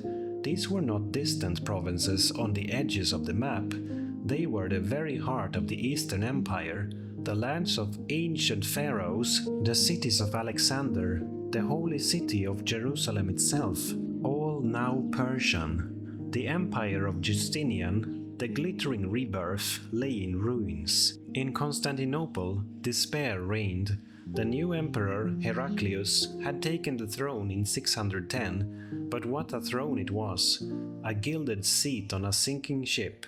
Heraclius was young, energetic, and brave, but he inherited a nightmare. The treasury was empty, the army demoralized. The people of Constantinople rioted over food shortages. At one point, Heraclius seriously considered abandoning the city. He thought of retreating to Carthage, the city of his birth, and making North Africa the new center of empire. But something stopped him. Perhaps it was faith, perhaps it was pride, perhaps it was desperation, but Heraclius stayed, and slowly, painfully, he began to rebuild. He cut government expenses to the bone. He melted down church treasures, taking golden chalices and silver crosses to mint coins for soldiers' pay. He reorganized the army into themes, military districts where farmers became soldier settlers, tied to the defense of their own land. And most importantly, he began to cast the coming struggle not as a mere war, but as a holy cause. The Persians had stolen the cross. God's favor seemed to have deserted the Romans. But perhaps, Heraclius argued, this was a test. Perhaps the empire was being called not to despair but to rise. The empire would not go quietly. Between 618 and 622, Heraclius bided his time. The Persians controlled Syria, Palestine, and Egypt, but their armies were spread thin, garrisoning vast territories. Heraclius gathered what forces he could, trained them, and prepared for a counterstrike. The people of Constantinople must have lived those years like a long nightmare. Famine threatened. Persian armies were camped only days' march from Anatolia. Rumors whispered that Constantinople itself might be besieged. And yet, against all odds, Heraclius endured. Finally, in 622, he struck. In the spring of 622, after years of humiliation, Heraclius finally led his army east. Picture the scene, the emperor himself riding at the head of his soldiers, the banners of the empire snapping in the Anatolian wind, priests carrying icons and relics before the troops. The people had watched their empire crumble. Now they saw their emperor take the field as both general and holy warrior. Heraclius marched into Armenia, striking at Persian garrisons. The terrain was harsh. Jagged mountains, deep valleys, snow in winter and blazing sun in summer. But Heraclius knew how to fight in such conditions. His soldiers moved quickly, avoiding direct confrontation with larger Persian forces, ambushing supply trains, striking suddenly before disappearing into the hills. For the first time in years, the Romans were on the offensive. The Persian armies, spread thin across Syria and Egypt, struggled to respond. They had thought the empire broken. Now they faced an emperor who fought like a man with nothing left to lose. The campaign of 622 ended with Roman victories, and though limited, they were a spark of hope. Heraclius returned to Constantinople hailed as a savior, but he knew this was only the beginning. The war did not end in a single campaign. For the next 5 years, Heraclius waged a relentless war against Armenia and northern Mesopotamia. He struck deep into Persian territory, forcing Khosrow II to recall his armies from Syria. The fighting was brutal. Entire villages were burned. Soldiers endured freezing winters in the mountains and blistering summers on the plains. Battles raged around rivers and fortresses, with victories sometimes measured not in cities taken but in the survival of the army itself. But Heraclius had a strategy. He could not hope to match the Persians in sheer numbers. Instead, he waged war like a raider, choosing the time and place of battle, striking where Persians were weak. Slowly, year by year, he wore them down. Chroniclers describe how he inspired his men with fiery speeches, reminding them that they fought not just for land, but for the cross, for Christ, for the survival of their families. The war was framed as holy, and the soldiers believed it. Persia, once triumphant, was beginning to stumble. In 626, the war reached its most desperate moments. The Persians, allied with the nomadic Avars and Slavs, launched a bold plan. While Heraclius campaigned in the east, they would strike directly at the capital itself.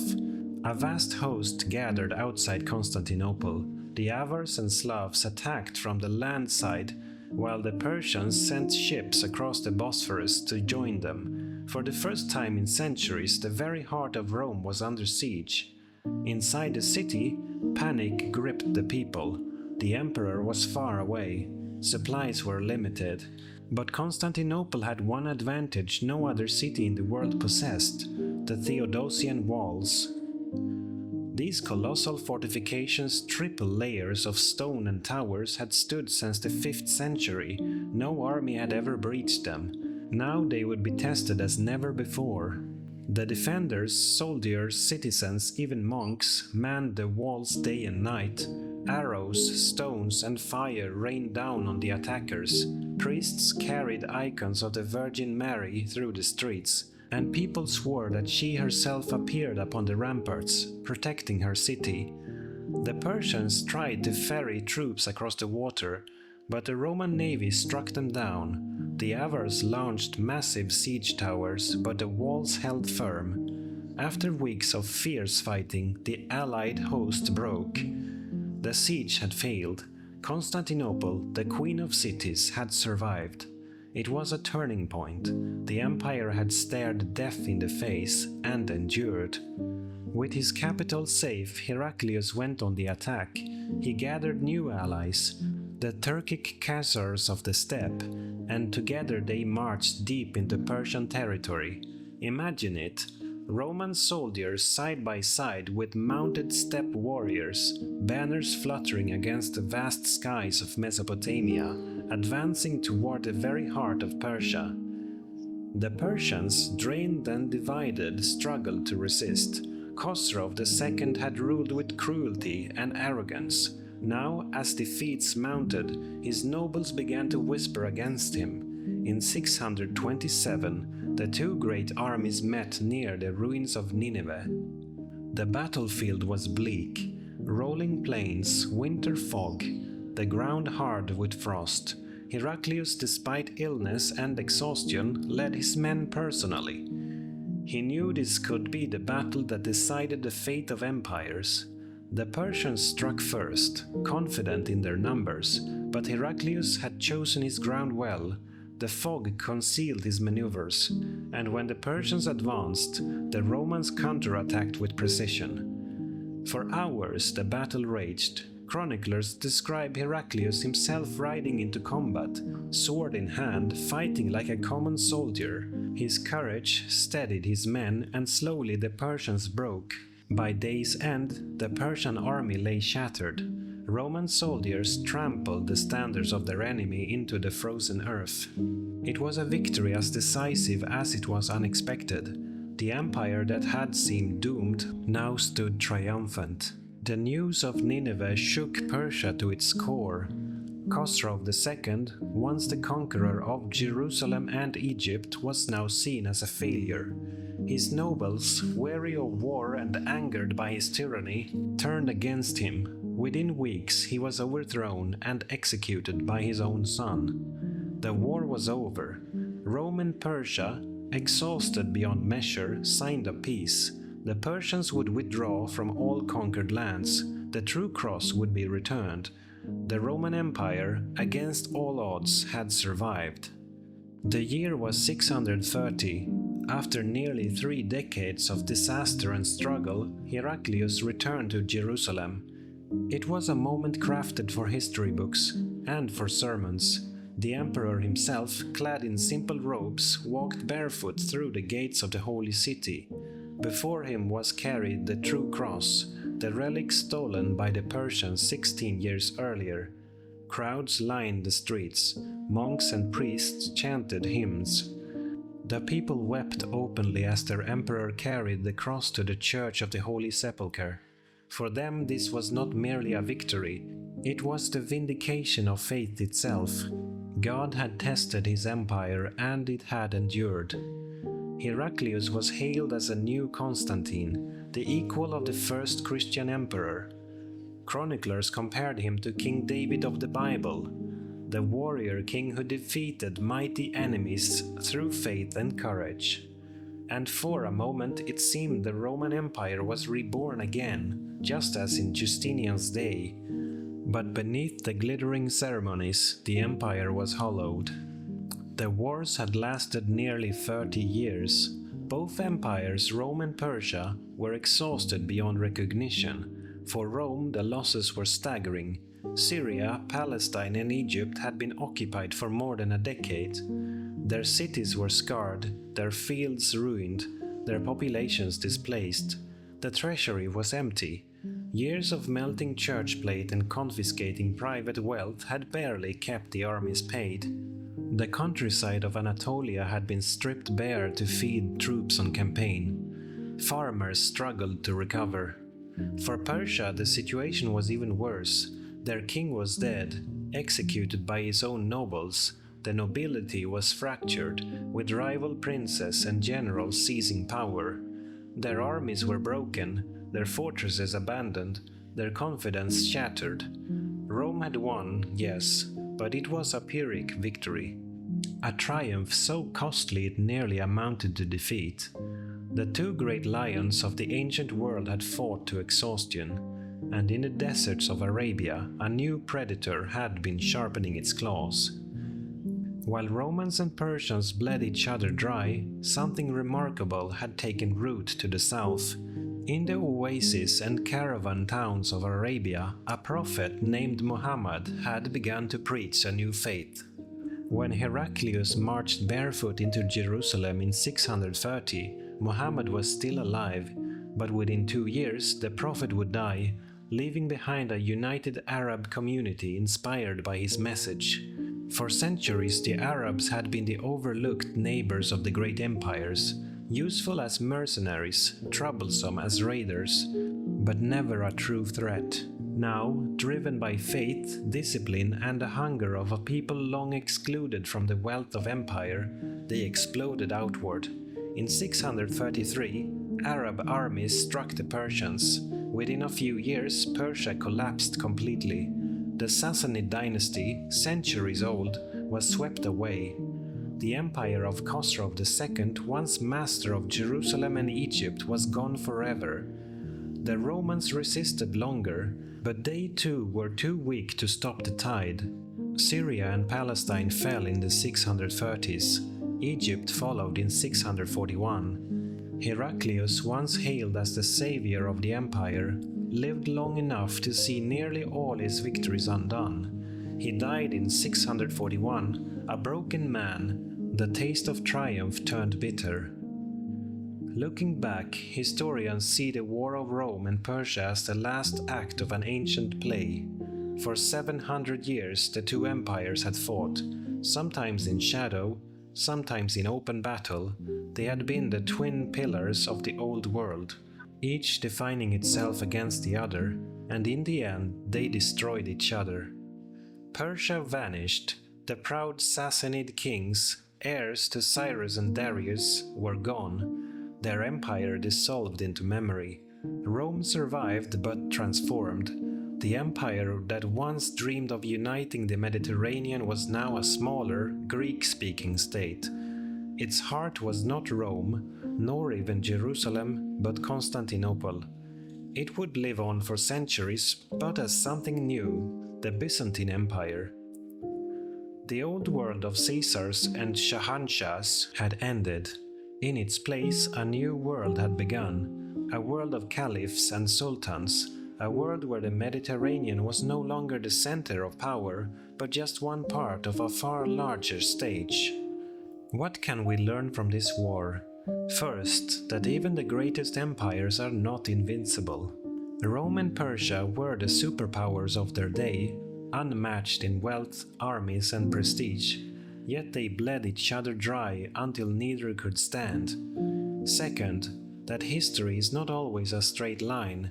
Justinian had dreamed of restoring Rome's glory, Heraclius had seemed to achieve it, and yet, within a single generation, much of that dream had crumbled. Victories can be fleeting, even when they feel eternal. And third, that history often turns not on the battles we expect, but on the ones that follow. Rome and Persia fought for Jerusalem, for Egypt, for the cross itself, but their true legacy was what came after, the rise of Islam, the reshaping of the ancient world into something new. When Justinian died in 565, the empire seemed reborn. When Heraclius carried the true cross back into Jerusalem in 630, it seemed reborn again. But between those two moments stretched a generation of fire and blood. Cities burned, armies clashed, emperors rose and fell. The rivalry of Rome and Persia, centuries old, reached its climax and ended with both empires broken. This was not just another war.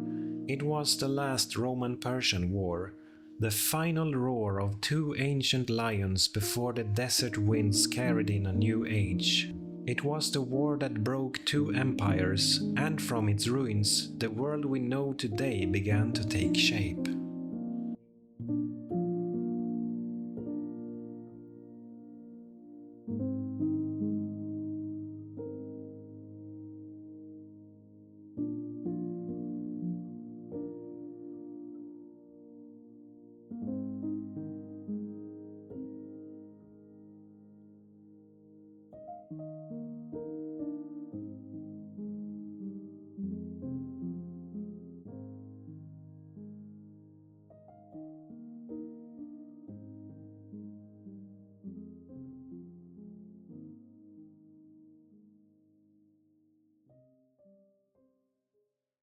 Two empires had fought for centuries, draining each other of strength.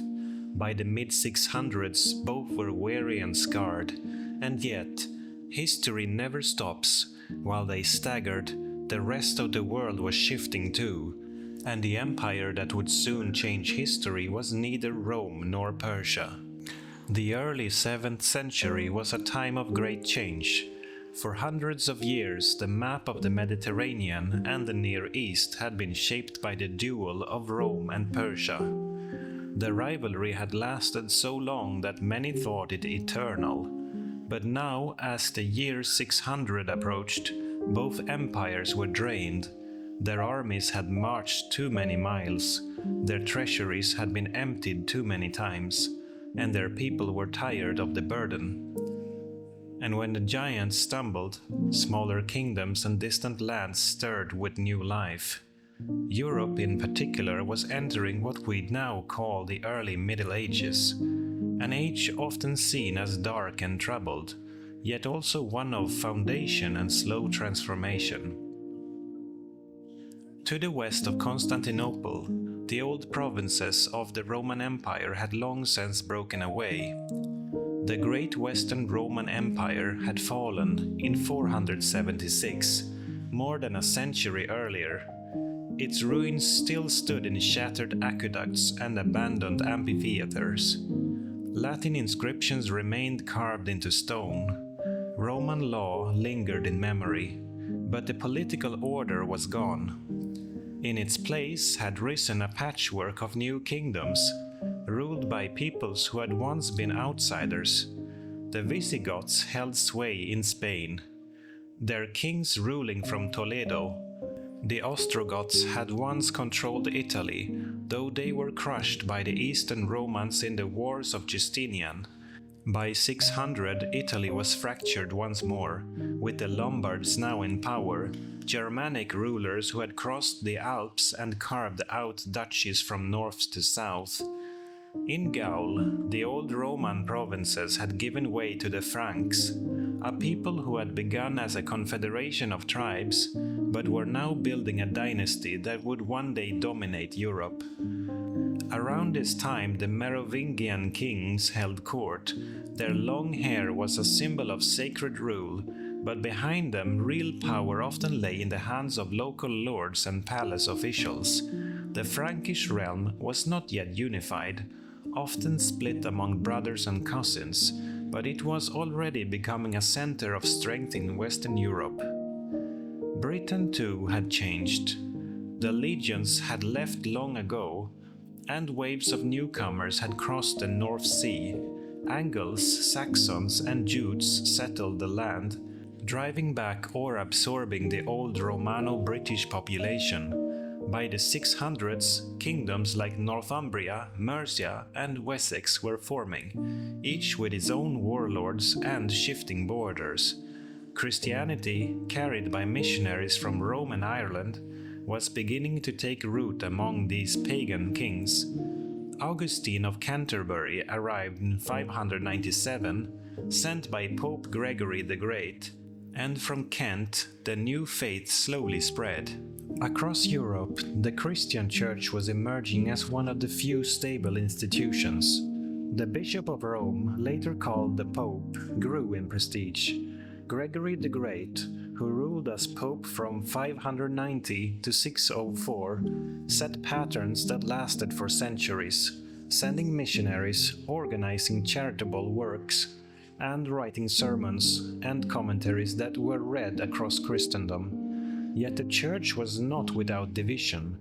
In the East, Constantinople remained a powerful religious center.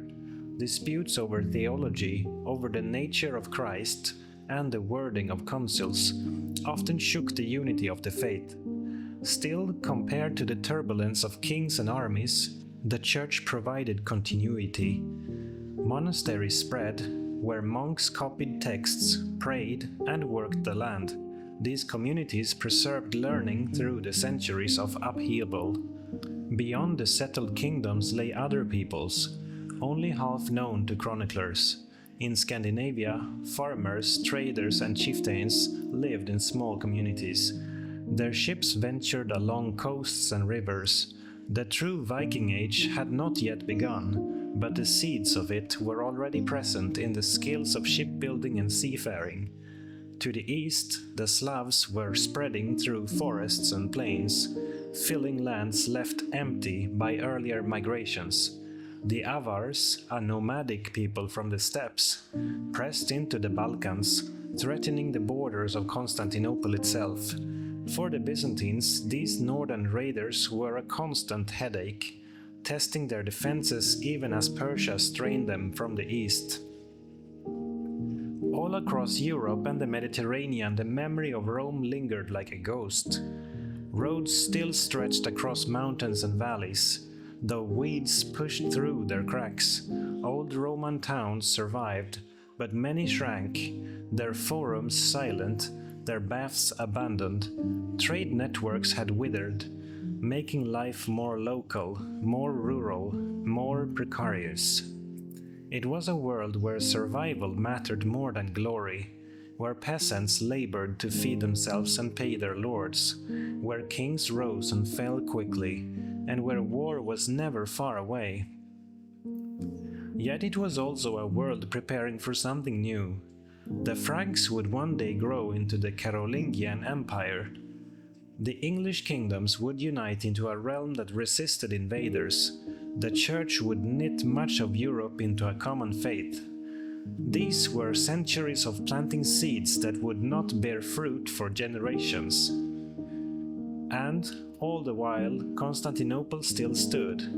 Its walls were mighty, its harbor busy, its emperors determined to keep the Roman legacy alive. Persia too, though shaken, remained proud and ambitious. But both were weaker than they appeared. Their duel had drained them, leaving open doors at their borders. Europe was restless, northern peoples pressed south, new kingdoms carved their place on the map. The church bound communities with common belief, and in the midst of this fragile balance, no one could see what was forming just beyond the horizon. While Europe struggled in the shadow of Rome, and Persia wrestled with its own collapse, few noticed the deserts to the south, yet it was there, in a land many dismissed as barren, that a force began to gather which would alter the map of the world. Arabia was a vast peninsula of sand, stone and scattered oases. To outsiders it seemed harsh and empty. To those who lived there it was home. A place of wind-swept deserts, rocky highlands and coastal plains. The great deserts, like the Rub al-Khali, the empty quarter, stretched for hundreds of miles without water, an ocean of sand that tested human endurance. Life clung to oases, where wells gave water and palm groves provided shade. Along the coasts, towns traded frankincense, spices and textiles, connecting Arabia to the Red Sea, the Persian Gulf and beyond.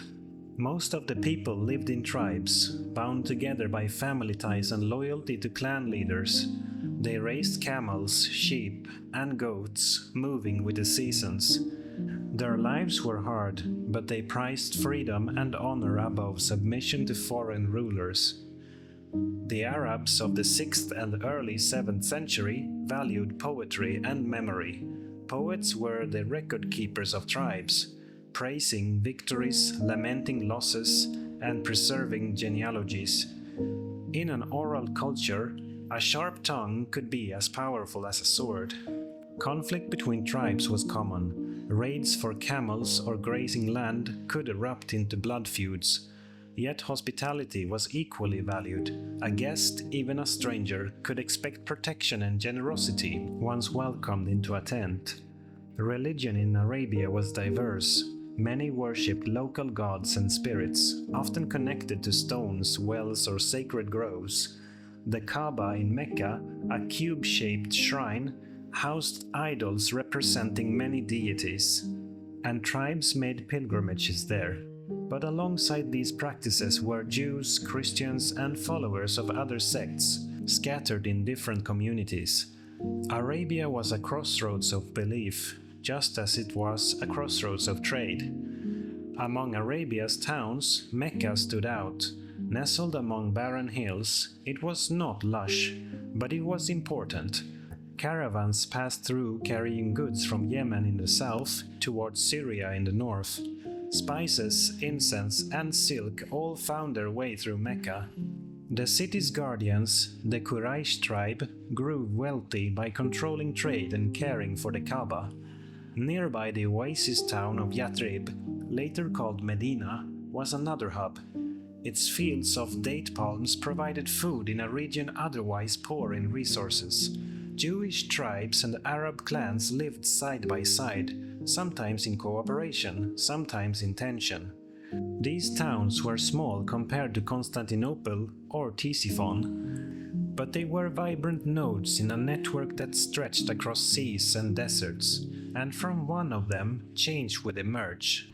Arabia was not isolated. Roman and Persian merchants had long passed through, and foreign armies had occasionally campaigned at its edges. The people of Arabia knew of the great empires, but they were not dominated by them. This independence gave their society a flexibility that those weary empires lacked. The early 600s were a restless age. As Rome and Persia bled each other, their hold over trade routes weakened. This allowed local leaders and merchants to grow in importance. Arabia's tribes were fiercely independent, but also fragmented. each clan loyal only to itself. No one could imagine a single authority uniting them all, and yet unity was about to be attempted.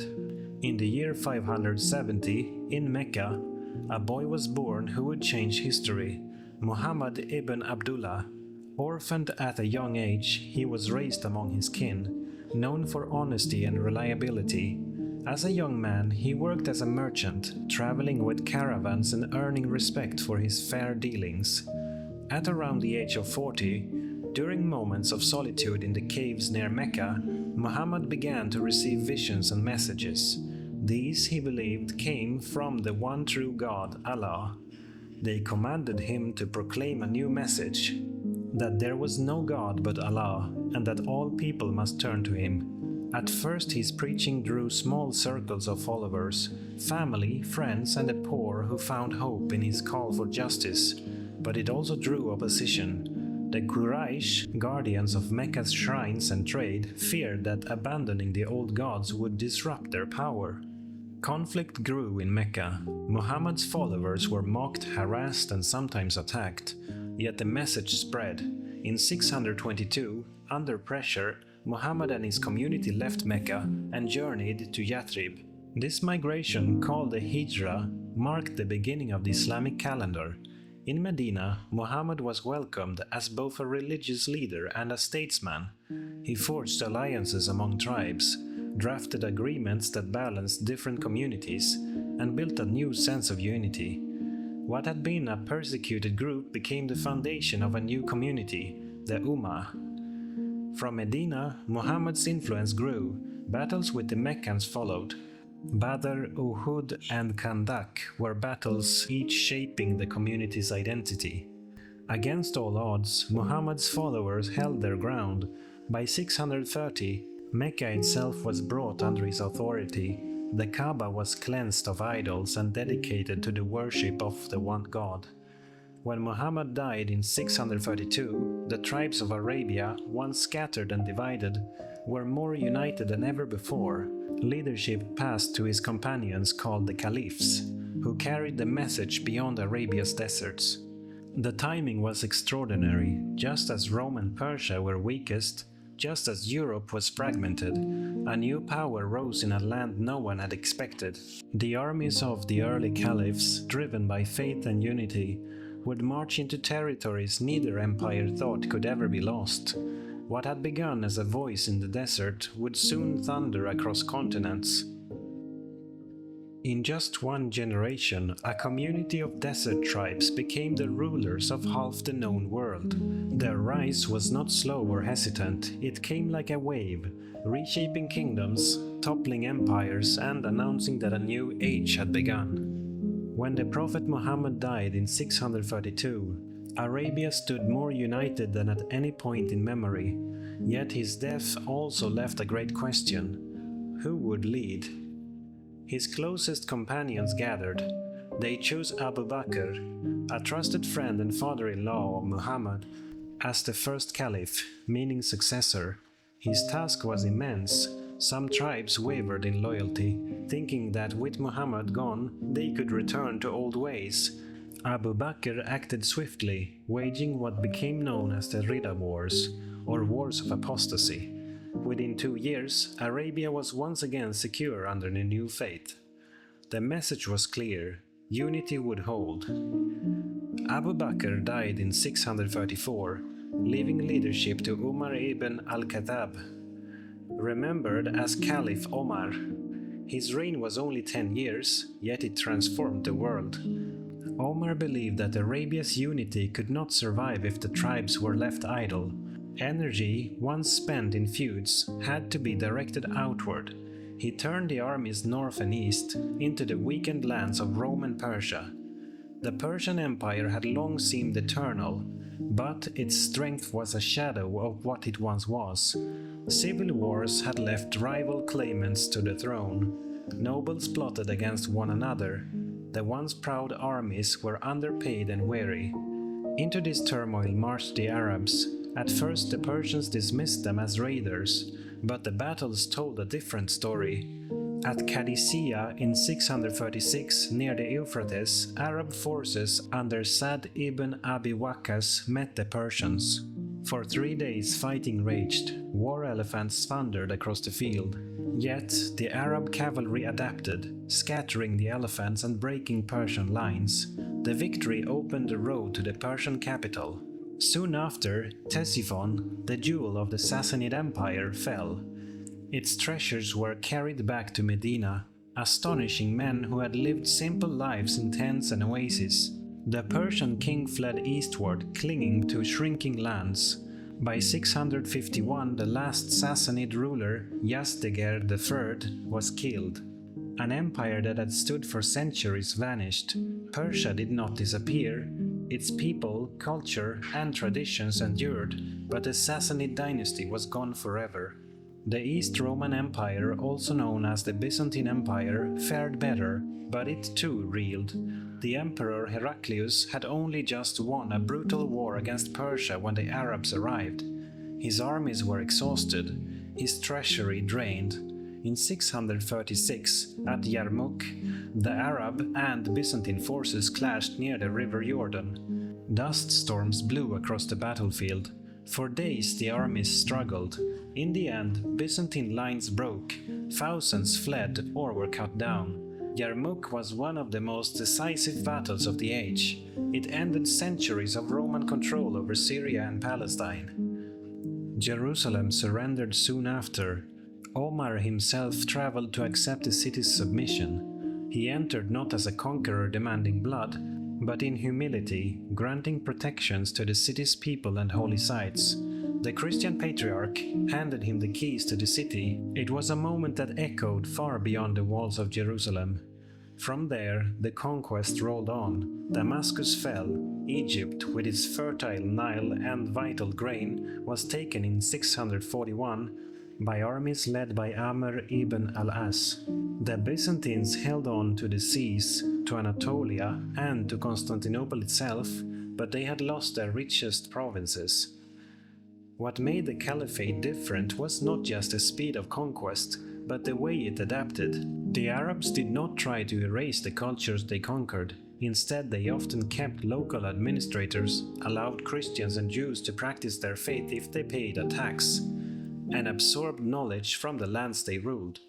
Greek science, Persian administration, and Egyptian agriculture all blended into the new empire. The caliphs ruled from Medina at first, then later from Damascus under the Umayyad dynasty. They built mosques, established systems of taxation, and created new cities like Kufa and Basra. Within just a few decades, Arab armies stretched farther than Alexander the Great had marched. To the east, they crossed into Central Asia. To the west, they swept across North Africa. By the end of the 7th century, they stood at the gates of the Atlantic Ocean. The empire was now vast, covering lands from Persia to Egypt, from Arabia to the edges of Anatolia. For those who lived through it, the expansion was bewildering. In the villages of Syria, people who had prayed under Rome now paid taxes to the caliph. In Persia, the ancient fire temples of Zoroastrianism saw their patrons vanish, yet the faith endured among families. In Egypt, Coptic Christians found the new rulers often less heavy-handed than the Byzantines had been. For Europe, the news was shocking. In distant Francia or Lombard Italy, kings and bishops heard rumors of unstoppable armies and a new faith rising in the desert. Yet for now, the waves of conquest had not crossed the Mediterranean. That moment would come later. By the year 700, the old world order was gone. Persia was no more. Byzantium survived, but only half as strong.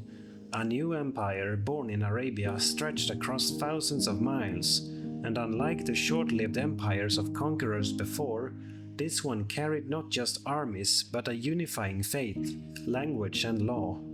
It was clear, the age of Rome and Persia was ending, the age of Islam had begun.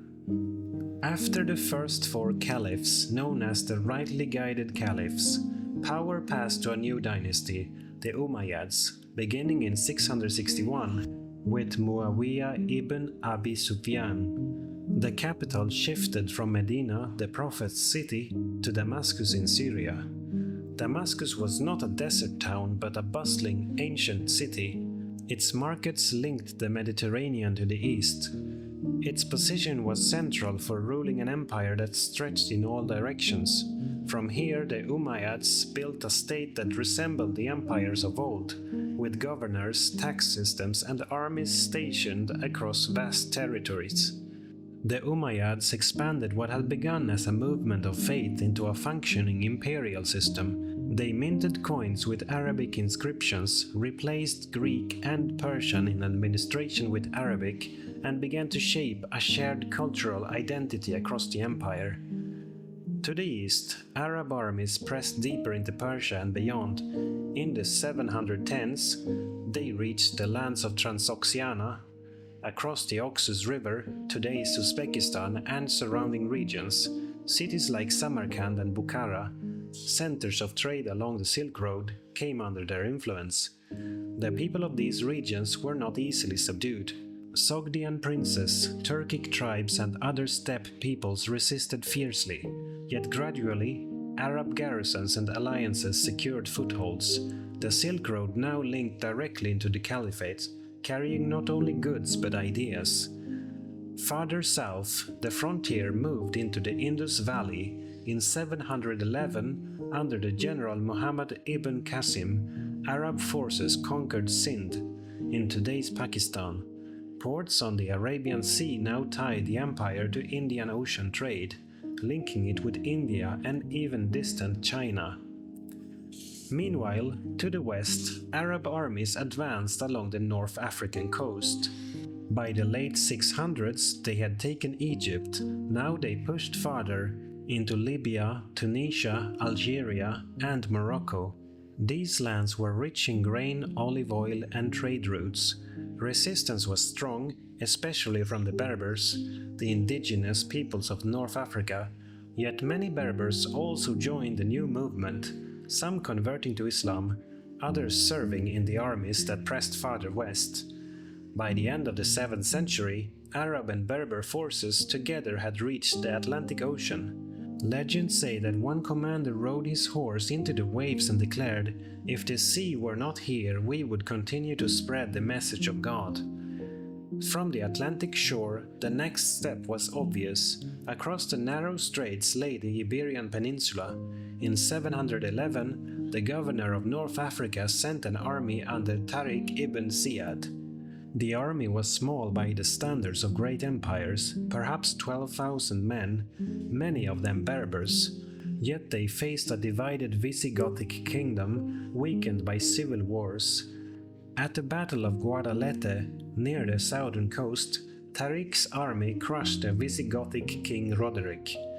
The victory opened the way north. Within a few years, much of Spain and Portugal fell under Muslim control, forming what became known as Al-Andalus.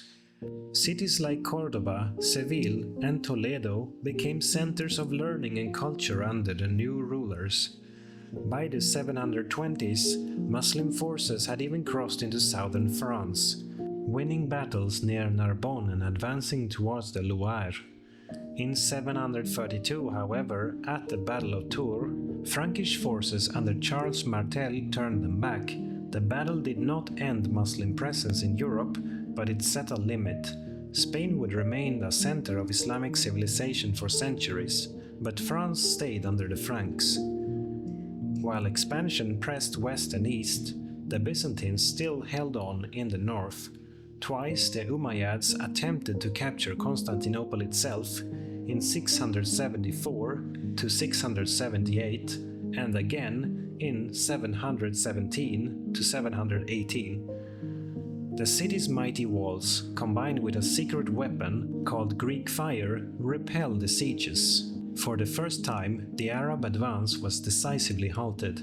Constantinople remained the jewel of the East, an impregnable fortress that ensured Byzantium's survival.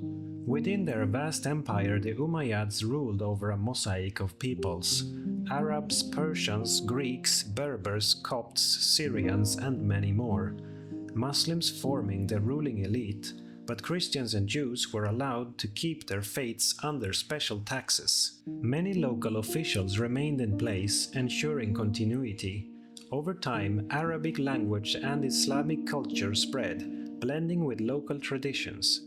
The Umayyads built monumental architecture to signal their new power. In Damascus, they transformed a Roman basilica into the magnificent Umayyad mosque, with golden mosaics that shimmered like paradise. In Jerusalem, they constructed the Dome of the Rock in 691, one of the most iconic Islamic monuments on a site sacred to Jews, Christians, and Muslims alike. Despite their achievements, the Umayyads faced unrest. Many Muslims felt that the rulers had become too much like kings, straying from the simple life of the Prophet and his companions. Revolts flared, especially among those who believed leadership should stay within Muhammad's family, the party that would later be called the Shia. Meanwhile, non-Arab converts to Islam known as Mawali often felt second class compared to Arab Muslims, sparking tensions. These cracks would one day shatter the dynasty, but in the early 700s the Umayyads still commanded the greatest empire of their time. By 750, the Caliphate stretched farther than any empire before, from the Atlantic shores of Morocco and Spain, across North Africa, through Egypt and Syria, across Mesopotamia and Persia, into Central Asia and down into the Indus Valley. It linked the trade of the Mediterranean with the Silk Road and the Indian Ocean. Ideas flowed with goods, mathematics from India, astronomy from Persia, philosophy from Greece. The empire was not just a political unit but a bridge between civilizations. Yet beneath its grandeur, the Umayyad dynasty faced growing opposition. In distant regions, governors grew powerful. In Persia, resentment simmered against Arab dominance. Among Muslims, debates over who should rule became sharper. Soon, a revolution would sweep the Umayyads away and replace them with a new dynasty, the Abbasids, who would shift the center of the Islamic world to Baghdad. Empires rarely last unchanged. The Umayyads had stretched the caliphate to its widest reach, but their rule bred resentment. Out of Persia and Iraq came a movement that would sweep them away and build a new center of power, one that prized knowledge as much as conquest, and whose influence would echo for centuries. By the mid-700s, dissatisfaction with Umayyad rule had grown deep. Many non-Arab Muslims, Persians, Syrians, Berbers, felt excluded from full equality. Religious factions argued that the Umayyads lived too much like kings. In 750, rebellion erupted, led by a coalition in Khorasan, a region in northeast Persia. The movement was named for its claim of descent from Al-Abbas, the Prophet's uncle. With Persian support and discontent spreading, the Abbasids overthrew the Umayyads in a series of battles. The last Umayyad caliph was defeated at the Battle of the Zab in Mesopotamia. Almost the entire dynasty was killed, though one prince escaped across the sea to Spain, where he founded the Emirate of Cordoba. But in the heart of the empire, the Abbasids now reigned. Unlike the Umayyads, who had ruled from Damascus, the Abbasids turned east. In 762, Caliph al-Mansur founded a new capital on the banks of the Tigris River, Baghdad. Baghdad was carefully designed, built as a round city with walls and gates. At its center stood the Caliphal Palace and the Great Mosque. Its location was strategic. Close to Persia, the heartland of Abbasid support, and well placed for trade routes connecting the Mediterranean, India, and Central Asia. Soon, Baghdad grew into one of the largest cities in the world, a hub of wealth and learning. Merchants brought goods from China and India, scholars gathered from distant lands, and poets filled the caliph's courts with verses. The Abbasid caliphs presented themselves not as Arab conquerors, but as universal rulers of a diverse empire. They embraced Persian styles of administration and ceremony, Courts became elaborate, with viziers, chief ministers, secretaries and judges managing the empire's affairs. Caliphs like Harun al-Rashid, 786 to 809, became legendary.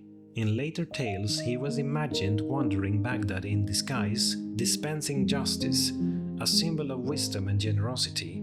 His court was described in the Arabian Nights, a collection of stories that blended history with legend. The Abbasid rulers patronized scholarship, sponsoring translations of Greek works into Arabic and supporting mathematicians, astronomers, and physicians. Perhaps the greatest symbol of this era was the Bait al-Hikmah, the House of Wisdom in Baghdad. Here, scholars from across the world gathered. Works of Aristotle, Plato, Galen, and Euclid were translated into Arabic. Indian mathematics, including the concept of zero, entered the Islamic world and spread later to Europe. Astronomers mapped the stars, building observatories. Physicians compiled medical encyclopedias and advanced surgery and pharmacology. Geographers described lands as far away as China and Africa. Alchemists experimented with substances that would one day become the foundation of chemistry. Knowledge was not seen as foreign, but as part of a shared human inheritance to be gathered, studied, and improved. This openness made Baghdad a beacon of learning. For ordinary people, life under the Abbasids was diverse. Farmers along the Nile, the Euphrates, and the Indus grew crops that fed the empire. Traders carried goods on camels and ships, bringing spices, silk, paper, and precious metals. Cities thrived. Damascus, Basra, Kufa, Cairo, and Cordoba all grew under Islamic rule. Mosques became centers not only of worship but of education and community. Markets bustled with goods from 3 continents. Social life was governed by Islamic law, but also by custom and local tradition. Christians and Jews continued to live under Muslim rule as dhimmis, protected but taxed communities. Their skills in administration, scholarship, and trade enriched the empire. The Abbasid period was also a time of growing religious thought.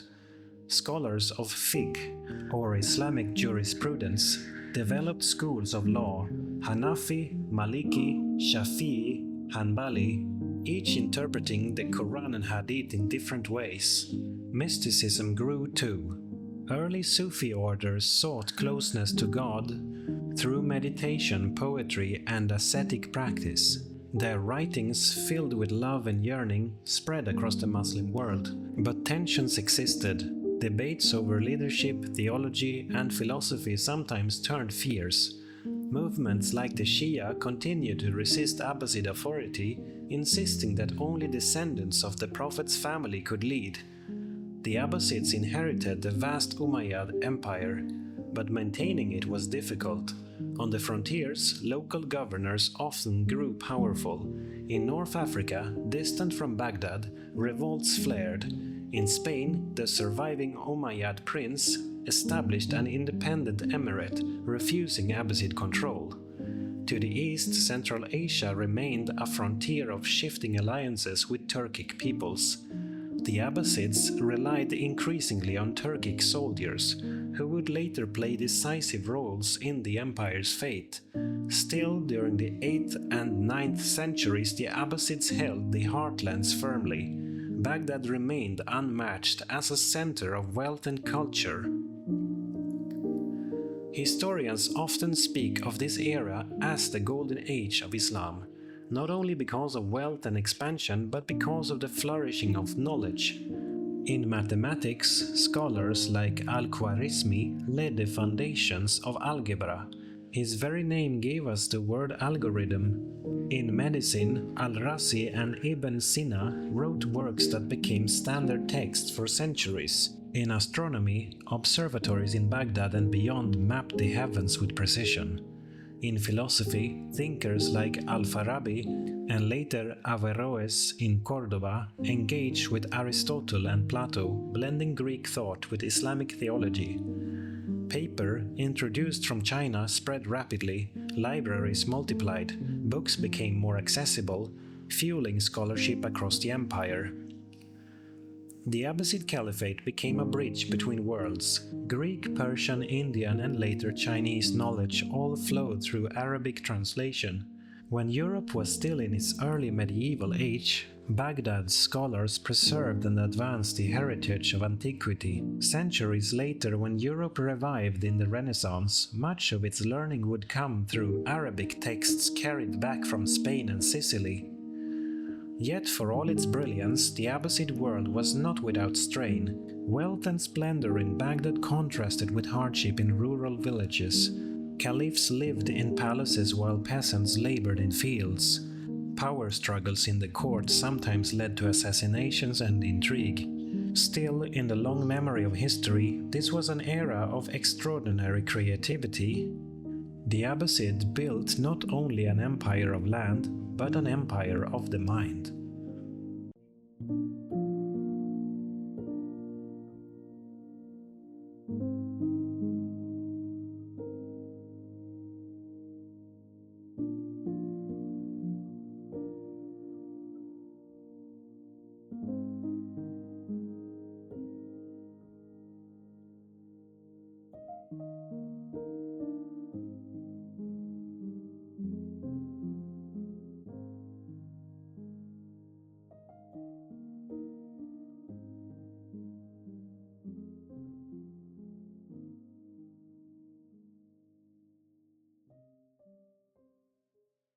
What happens to a world after an empire that lasted for centuries finally falls?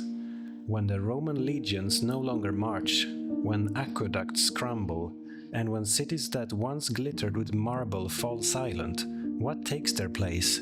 This is the story of Europe in the early 600s, a land caught between memory and survival, a place where the shadow of Rome still lingered, but new peoples and new powers were beginning to rise. It was the year 600. More than a century had passed since the last emperor in the West had been deposed. Yet the memory of Rome was everywhere. Roads still cut through hills and valleys, though many were broken and overgrown. Old Roman towns still stood, their walls weathered, their amphitheaters abandoned, their forums turned into grazing grounds. But life had not disappeared. In these ruins, people built huts from timber and stone. Farmers plowed the same soil their Roman ancestors had once worked. Though the grand villas and estates had often collapsed, the empire was gone, but the habits of survival remained. In the east, the Roman Empire had not vanished at all. It lived on in Constantinople, the Byzantine Empire. But for Western Europe, the old Roman world had splintered into many kingdoms. The order of emperors and governors had been replaced by warlords and kings, each ruling over smaller lands. In what had once been Roman Gaul, a new dynasty had risen, the Merovingians, the kings of the Franks. Their long hair was said to mark their sacred power. They ruled from cities like Paris and Reims, blending Roman traditions with their old Frankish customs. Yet Merovingian rule was often unstable. Kings died young, and their kingdoms were divided between sons, leading to rivalry and feuding. Still, they kept alive the memory of kingship, and under them the Franks remained one of the strongest forces in Western Europe. In the countryside, Roman villas had turned into small villages. Latin was still spoken, though slowly it was changing into the early forms of French. Christianity had spread widely here, though many old pagan customs lingered. Priests and bishops guided not just faith, but often daily order. Across the Channel, Britain had been cut off from Rome for more than 200 years. Roman legions had left in the 400s, and since then waves of Germanic peoples, Angles, Saxons and Jutes had settled. They brought their own language, which would eventually become English. By 600, several Anglo-Saxon kingdoms had formed: Northumbria in the north, Mercia in the center, Wessex in the south, and Kent in the southeast. These kingdoms often fought each other, but they were also building the foundations of a new culture. Christianity, once strong under Rome, had nearly disappeared in much of Britain, but now missionaries were returning. Pope Gregory the Great had sent monks to convert the Anglo-Saxons, and in Kent, King Ethelbert welcomed them. Slowly new churches were being built, and the faith was returning. South of the Alps, Italy itself was no longer the heart of empire. The city of Rome still stood, its ancient monuments looming over smaller, poorer neighborhoods. The Senate was gone, the emperors long departed. Now Rome was a city of bishops and pilgrims. Most of Italy was controlled by the Lombards, a Germanic people who had invaded in the late 500s. They ruled from Pavia, carving the peninsula into duchies. Their power was great but not absolute. Parts of Italy were still held by the Byzantines, including Ravenna and a few coastal areas. This meant Italy was divided, with two different rulers laying claim to the old Roman lands. The Lombards were fierce warriors, but like many Germanic peoples, they were slowly converting to Christianity. Their courts mixed Roman law with their own traditions, producing a patchwork society. Further west, in the Iberian Peninsula, the Visigoths ruled. They had once been Arians, a Christian sect that clashed with the Catholic Church, but in 589 King Recared had converted to Catholicism, bringing his people with him. This gave the Visigoths stronger ties to the rest of Christian Europe. The Visigothic kingdom stretched across most of modern Spain and Portugal. Toledo served as its capital, with councils of bishops playing a large role in law and government. Yet beneath this order, the kingdom was fragile, troubled by noble rivalries and succession crises. Within just a few generations, the Visigoths would face an invasion unlike any before, but in 600 they still believed their rule was secure. In Central and Eastern Europe, new peoples were moving. The Slavs, once scattered tribes, were expanding across the lands east of the Elbe and south into the Balkans. They cleared forests, built wooden villages, and spread their language across vast areas. Alongside them came the Avars, a nomadic people who built a khaganate in the Carpathian Basin. From their strongholds they launched raids into Byzantine lands. To Constantinople, the Avars and Slavs were a constant threat on the northern frontier. Through all of Europe's fragmentation, one institution tied much of it together: the Christian Church. Bishops and monasteries carried on learning and preserved books. Monks copied manuscripts in candlelit rooms, keeping alive knowledge of the Bible, Roman law, and even classical authors. In Rome, the Pope was growing in importance. Though politically weak, the papacy held spiritual authority. Pope Gregory the Great, who died in 604, had sent missionaries to England and written widely, shaping medieval Christianity. So the year 650 approached, and Europe was still a place of shadows and survival. The Roman Empire was gone, but its ghost lingered in roads, cities, and laws. Germanic kings ruled over Latin-speaking peasants. New peoples like the Slavs were pushing in, while the Church quietly bound the continent with faith. Europe was fragile, divided and poor compared to its Roman past. Yet within this seeming weakness lay the seeds of the medieval world to come. The Franks, the Anglo-Saxons, the Lombards, the Visigoths, each would play a part in shaping the next centuries. What holds a continent together when kingdoms rise and fall, when invasions continue, and when wealth has faded? In the years between 650 and 700, Europe was no longer the world of emperors and legions, but of monks and bishops, kings and warlords, and ordinary people trying to keep faith and stability alive. This was the age when the Church became the heart of Europe's identity, while new powers slowly emerged from its fragmented lands. By the mid-600s, the Christian Church had become one of the strongest unifying forces in Europe. Kings ruled small territories, but bishops and abbots often held more influence than generals. In monasteries scattered across forests and valleys, monks lived quiet lives of prayer and work. They rose before dawn, copied texts in scriptoria, tilled the soil, and provided food and shelter for travelers. The most famous rule of life, the rule of Saint Benedict, spread widely. It emphasized discipline, prayer, and stability, qualities desperately needed in unsettled times. The monasteries became islands of learning. They preserved books of scripture and classical authors alike. In an age when war and famine often destroyed, the monks wrote, prayed, and kept knowledge alive. In Italy, the Lombards still ruled much of the land, but the city of Rome remained special. The Byzantine Empire controlled parts of Italy through its exarchate in Ravenna, yet their power was distant. The real heart of Rome's influence was the papacy. Popes in this era had little military power, but their authority as leaders of the Western Church grew stronger. They negotiated with kings, sent missionaries, and offered moral guidance to a continent in need of direction. Rome's ancient ruins may have crumbled, but its bishop, the Pope, held a spiritual crown that would grow ever more important. The Lombards, meanwhile, were no longer the wild invaders of earlier times.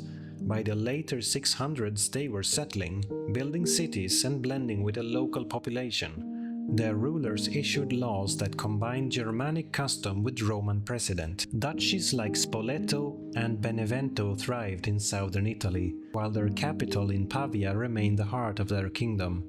Though they had once been Arians, most Lombards now accepted Catholic Christianity, bringing them closer to the rest of Europe.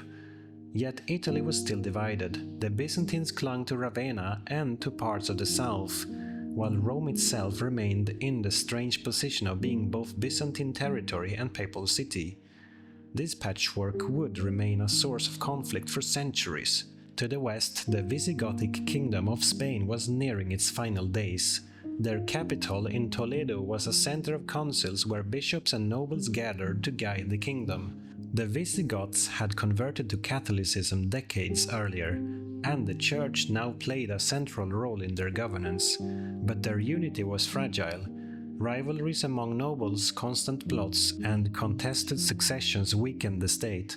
By the late 600s, when kings like Wamba and Egica tried to reform the realm, they faced deep resistance. The Iberian Peninsula seemed stable from the outside, but its cracks were widening.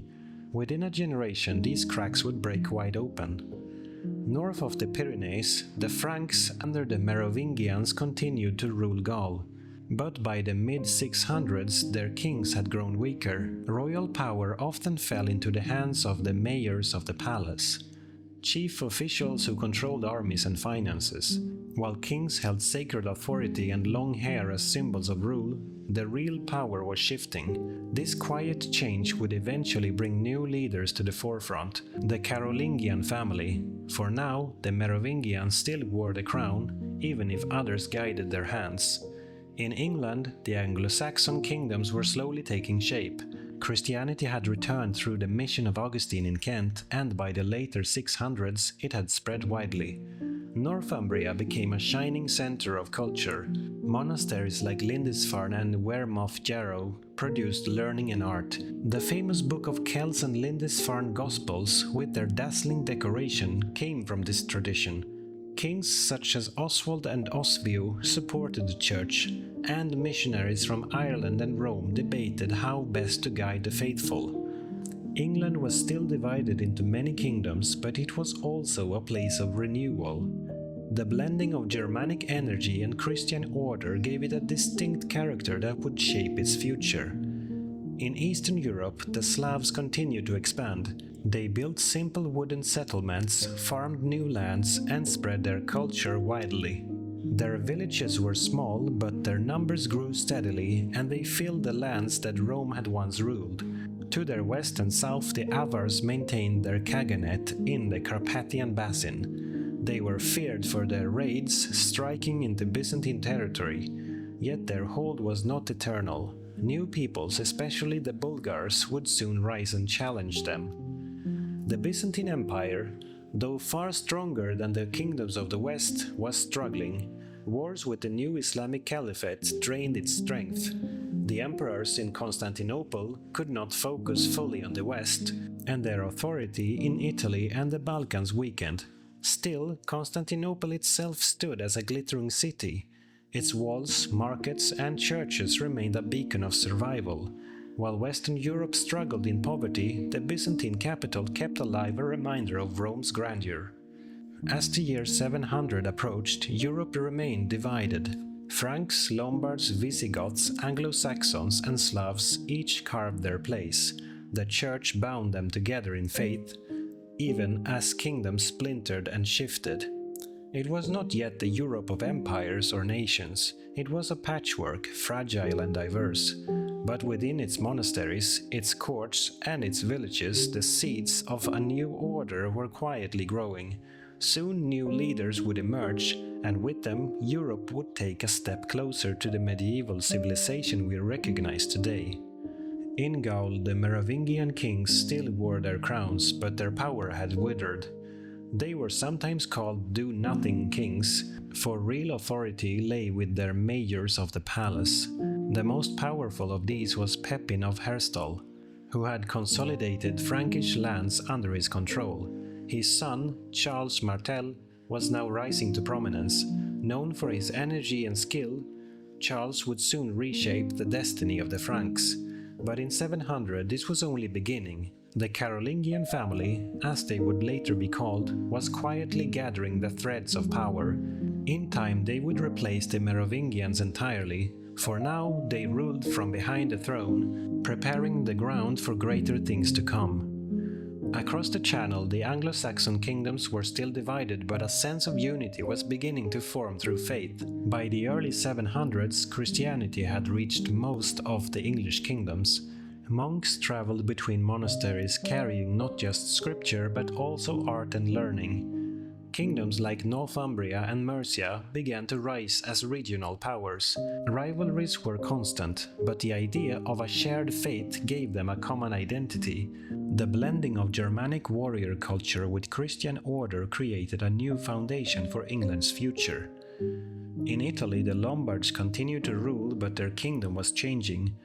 They were no longer simply conquerors. Many Lombard dukes and nobles had adopted Christianity, and their laws mixed Roman tradition with Lombard custom. The Pope in Rome, meanwhile, grew in influence. Though Rome itself was still officially Byzantine territory, imperial power was weak and far away. Popes dealt directly with kings, bishops, and even invaders. They became not just spiritual leaders but also negotiators and protectors of the city. This shift in Rome's role would, over centuries, change the very nature of European power. In Iberia, the Visigothic kingdom continued to appear stable, but beneath the surface it was cracking. Kings still ruled from Toledo and councils of bishops advised them, yet noble factions plotted and succession crises weakened unity. By the early 700s, the Visigoths faced growing tension. Their borders were not yet threatened, but far to the south, across the Strait of Gibraltar, the Islamic Caliphate had expanded across North Africa. Within just a decade, this storm would break upon Spain's shores. Far to the east, the Byzantine Empire faced one of its greatest struggles. The Islamic Caliphate, expanding rapidly after the death of Muhammad, had swept through Syria, Palestine, and Egypt. By 700, Byzantium had lost many of its richest provinces. The emperors in Constantinople fought desperately to hold the line. They reorganized their military, creating the theme system in which soldiers farmed the land they defended. This system gave them resilience, but the empire's resources were stretched thin. In 717, the empire would face a massive siege of Constantinople itself. Though that belongs to the next years, the early 700s was already full of tension. Byzantium was no longer the empire of Justinian. It was a fortress under constant attack. In Central and Eastern Europe, new peoples continued to shape the map. The Slavs expanded deeper into the Balkans, settling lands once firmly under Byzantine control. Their villages and fields grew, and their languages spread across vast regions. At the same time, the Bulgars, a Turkic people who had migrated into the Balkans, were establishing their own power. By the early 700s, they had founded the First Bulgarian Empire. This new state would soon clash with Byzantium, adding yet another pressure on the empire's borders. For most people in these years, history was lived not in battles or royal courts, but in the rhythm of daily life. Villagers worked the fields, grew grain, raised livestock, and prayed in small wooden churches. Markets gathered in towns, though trade was far smaller than in Roman times. Travel was slow, and most people lived within a few miles of where they were born. Yet the memory of Rome lingered in old stone roads, bridges, and ruins. Farmers might plow a field where once a Roman villa stood, or graze sheep near the broken arches of an aqueduct. Life was simpler, poorer, and harsher than in the days of the empire. But it was also steady. Families endured, faith guided, and communities grew. By 725, Europe stood at a crossroads. The Franks were rising, the Visigoths weakening, the Lombards stabilizing, and the Anglo-Saxons finding their fate. The Byzantines held on desperately, while new peoples like the Bulgars took root. No one could know it yet, but the next decades would bring dramatic clashes. Armies from the south would cross into Spain, warriors of the Franks would rally to defend their lands. The balance of Europe was shifting, slowly but surely, toward a new age. What happens when two great civilizations meet? Not through trade or words, but through war. In the mid-700s, Europe stood at the brink of one of its most defining clashes. To the south, the Islamic Caliphate had expanded across North Africa and into Spain. To the north, the Franks under Charles Martel prepared to defend their lands. This was the moment when the destiny of Europe would be tested in battle. In 711, a Berber commander named Tariq ibn Ziyad crossed the Strait of Gibraltar with an army of Muslims, mostly Berbers from North Africa. The Visigothic kingdom of Spain, weakened by noble feuds and unstable kingship, collapsed quickly before them. Legend tells of the last Visigothic king, Roderick, who fought bravely but was defeated at the Battle of Guadalete. Within a few short years, nearly the whole Iberian Peninsula was under Muslim control. By the mid-720s, only a small strip in the north remained in Christian hands. This new province became known as Al-Andalus, and its capital was established at Cordoba. Here, a rich blend of cultures, Arab, Berber, Iberian, and Roman, would flourish. But in the 720s, this was not yet a place of golden culture. It was still the frontier of conquest, pushing ever northward toward the Pyrenees. From Spain, Muslim armies pressed north, crossing into what is now France. They raided into Aquitaine and Burgundy, seizing treasure, defeating local lords, and threatening the heart of Frankish lands. The Frankish dukes in southern Gaul fought hard but could not resist alone. The task fell to Charles Martel, the mayor of the palace, who had already established himself as the strongest leader among the Franks. Charles was not a king, but his authority was greater than that of the Merovingians he served. He trained his warriors, rewarded them with lands, and built a professional corps of soldiers. This was the force that would meet the armies of Al-Andalus. In the autumn of 732, near the city of Tours, the clash came. A Muslim army under Abd al-Rahman al-Ghafiqi advanced deep into Frankish territory. Charles Martel gathered his forces, including heavily armed infantry. The two armies faced each other for 7 days, skirmishing and maneuvering. Finally, battle was joined. The Franks formed a solid wall of shields, and wave after wave of cavalry charges broke upon them. The fighting was fierce, and Abd al-Rahman was slain in the struggle. The Muslim forces, leaderless, withdrew under the cover of night. Charles Martel held the field. The battle was not the end of Muslim power in Spain, nor even the last raid into Gaul, but it was remembered as a turning point. The moment when the expansion of Islam into Europe was checked. For Charles, it was the victory that earned him the name Martel, the Hammer.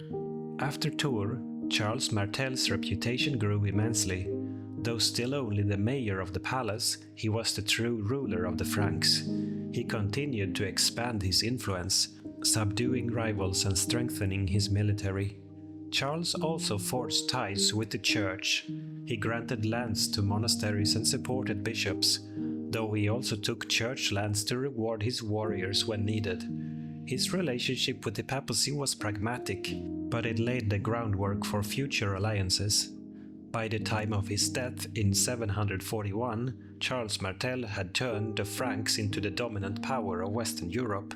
His descendants would build upon this foundation, leading to the rise of the Carolingian dynasty.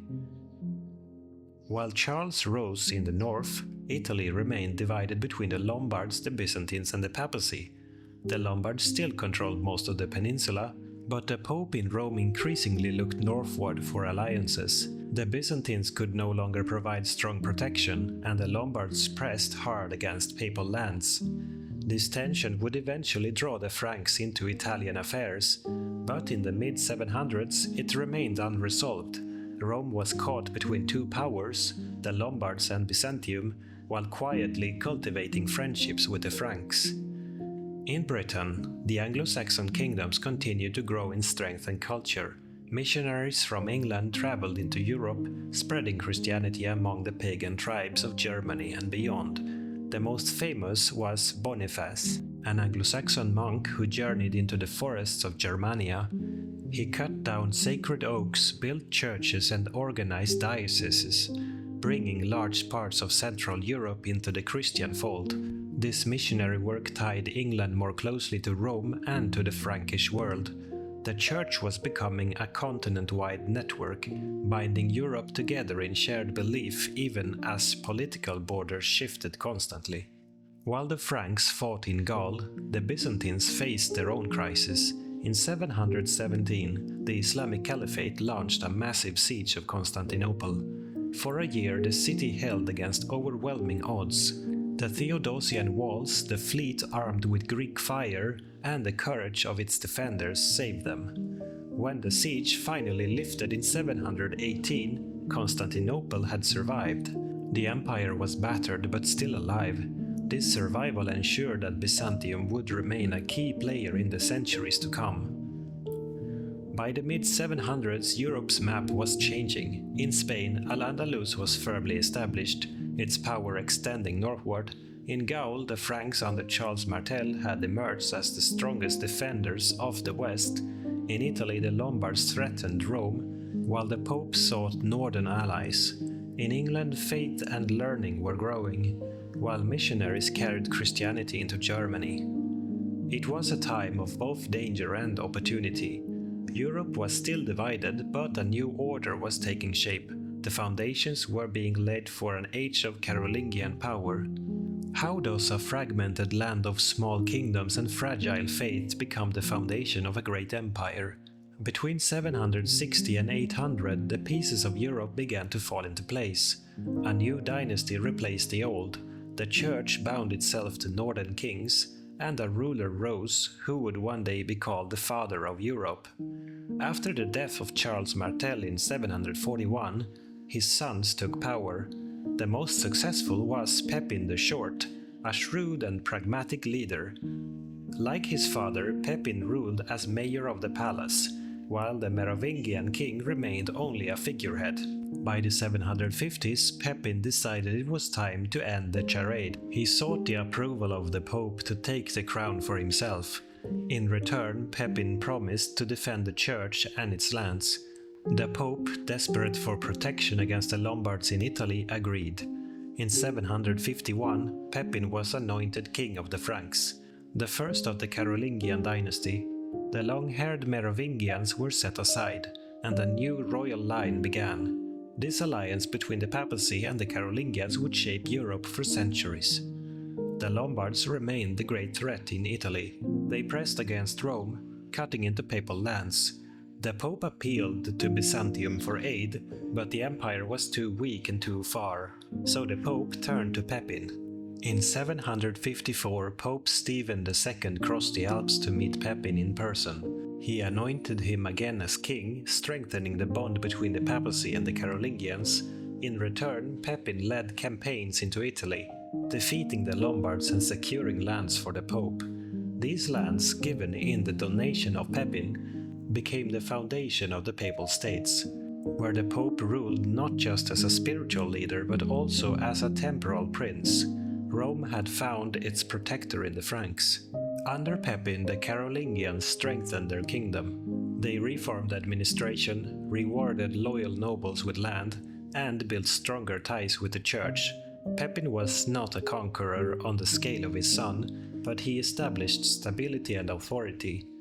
When Pepin died in 768, he left behind two sons, Charlemagne and Carloman. The kingdom was divided between them, as Frankish custom dictated. But Carloman died only a few years later, leaving Charlemagne as sole ruler. With this, the stage was set for one of the most remarkable reigns in European history. By the 770s, Europe was still a place of contrasts. In Spain, Al-Andalus had become a flourishing Muslim province, ruled by emirs and enriched by trade. Cordoba was growing into a great city. In Britain, the Anglo-Saxon kingdoms continued to develop, their learning and monasteries producing works of lasting beauty. In Byzantium, emperors like Leo III defended against external threats while promoting new policies at home, including the controversial iconoclast movement, which banned the veneration of icons. In Central Europe, the Bulgars had established a strong state, while the Slavs filled much of the continent with villages and farms. But the center of momentum was shifting toward the Franks. When Charlemagne became king in 768, he wasted no time. Tall, commanding and tireless, he embodied the warrior king ideal. His first campaigns were against the Lombards in Italy. At the request of the Pope, Charlemagne marched south, besieged Pavia, and defeated the Lombard king Desiderius. In 774, he took the Lombard crown for himself, becoming king of the Lombards as well as of the Franks. Charlemagne also campaigned in Spain, though with less success. In 778, his forces retreated through the Pyrenees, where his rearguard was ambushed at Roncesvalles. This defeat would later inspire the legendary Song of Roland. But his most relentless wars were against the Saxons in the north. For over 30 years, Charlemagne fought to subdue the pagan Saxon tribes, eventually forcing their conversion to Christianity. These brutal wars were long and difficult, but they expanded Frankish power deep into Germany. Charlemagne's victories transformed the relationship between king and church. He presented himself not only as a warrior but as a defender of Christendom. The Pope, grateful for his protection, grew ever closer to him. By the late 700s, Charlemagne was the most powerful ruler in the West. His kingdom stretched from the Atlantic to the Danube, from the North Sea to central Italy. No Western ruler had held such authority since the fall of Rome. The papacy, caught between Lombards, Byzantines and rival nobles, looked to Charlemagne as its greatest ally. This alliance would culminate in the year 800 when the Pope placed a crown upon Charlemagne's head, reviving the idea of a Western Empire. As the century drew to a close, Europe was no longer the fragmented, fragile land of the 600s.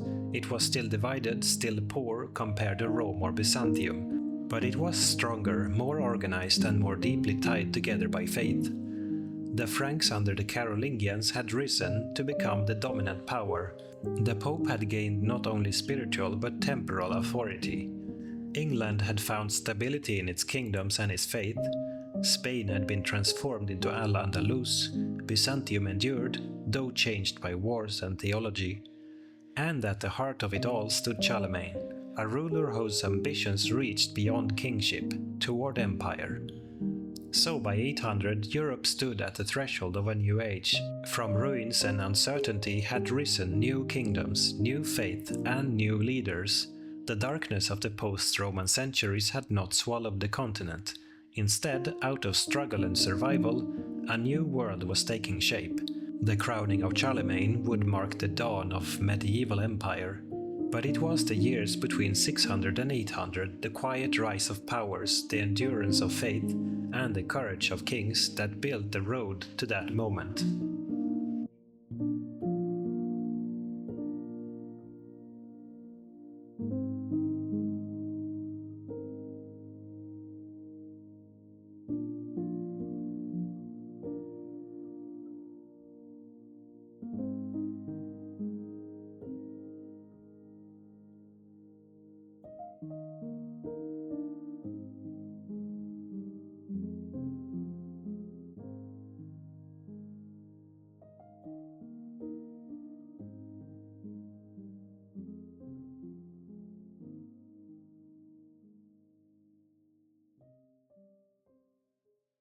Long before the castles of Europe echoed with the clash of knights, another world was stirring to life. Across the wide steppes, riders gathered under banners of wolves and eagles. In India, mighty empires crumbled, leaving space for new dynasties to rise. And in China, kingdoms fought to reunite the Middle Kingdom after centuries of division. This was the dawn of medieval Asia, a time of warriors, poets, emperors, and wandering monks, when the shape of a continent was redrawn. Long before the spires of European cathedrals rose skyward, the vast continent of Asia was already in motion. From the sun-drenched temples of India to the frozen plains of Mongolia, and from the river valleys of China to the islands of Japan, entire civilizations were stirring. The year is around 330, a moment when the old order was collapsing and something new was beginning. What we now call the medieval age in Asia was not born in a single year or in a single place. Instead, it emerged slowly, like dawn spreading its first pale light across the horizon. In India, the great Gupta Empire was entering its golden years. Often called a classical age, the Guptas had brought stability, learning, and a flowering of art and science. Sanskrit literature thrived, mathematics advanced, and temples of stone began to pierce the skies. Yet, even in this moment of glory, cracks had already begun to show. Beyond the frontiers, nomadic groups pressed inward. Local princes grew more independent, and in time, this unity would fragment, leaving the subcontinent divided once more. To the north, across the windswept grasslands, horsemen were gathering. They belonged to a people little remembered today. In their time, they shook empires. They were the Ruran, the first of a long line of kaganates, nomadic confederations that would dominate the heart of Asia for centuries. Name meant wriggling worms to their enemies, but to themselves they were proud and fierce. Mounted on swift horses, armed with composite bows, were the heirs of the Xiongnu, another tribal confederation, and forerunners of the Mongols. Mid-4th century, their Khagans commanded respect and fear from the gates of China to the fringes of Central Asia. Meanwhile, in China itself, the mighty Han dynasty was already a memory. For centuries after its fall, China had been divided. This was the time of the northern and southern dynasties. To the north, nomadic peoples who had settled inside the empire created kingdoms of their own, blending Chinese traditions with steppe ways. To the south, the remnants of Han culture clung to the Yangtze River Valley, building courts of poetry and ceremony, while looking nervously at the horsemen beyond their walls. It was an age of both turmoil and creativity. Wars raged, but so did innovation. Buddhist monks carried their teachings along the Silk Roads, bringing new faith and art to every corner of Asia. Sculptors carved serene Buddhas into cliffsides, while scholars debated the nature of reality in monasteries. Even amid division and violence, ideas flowed.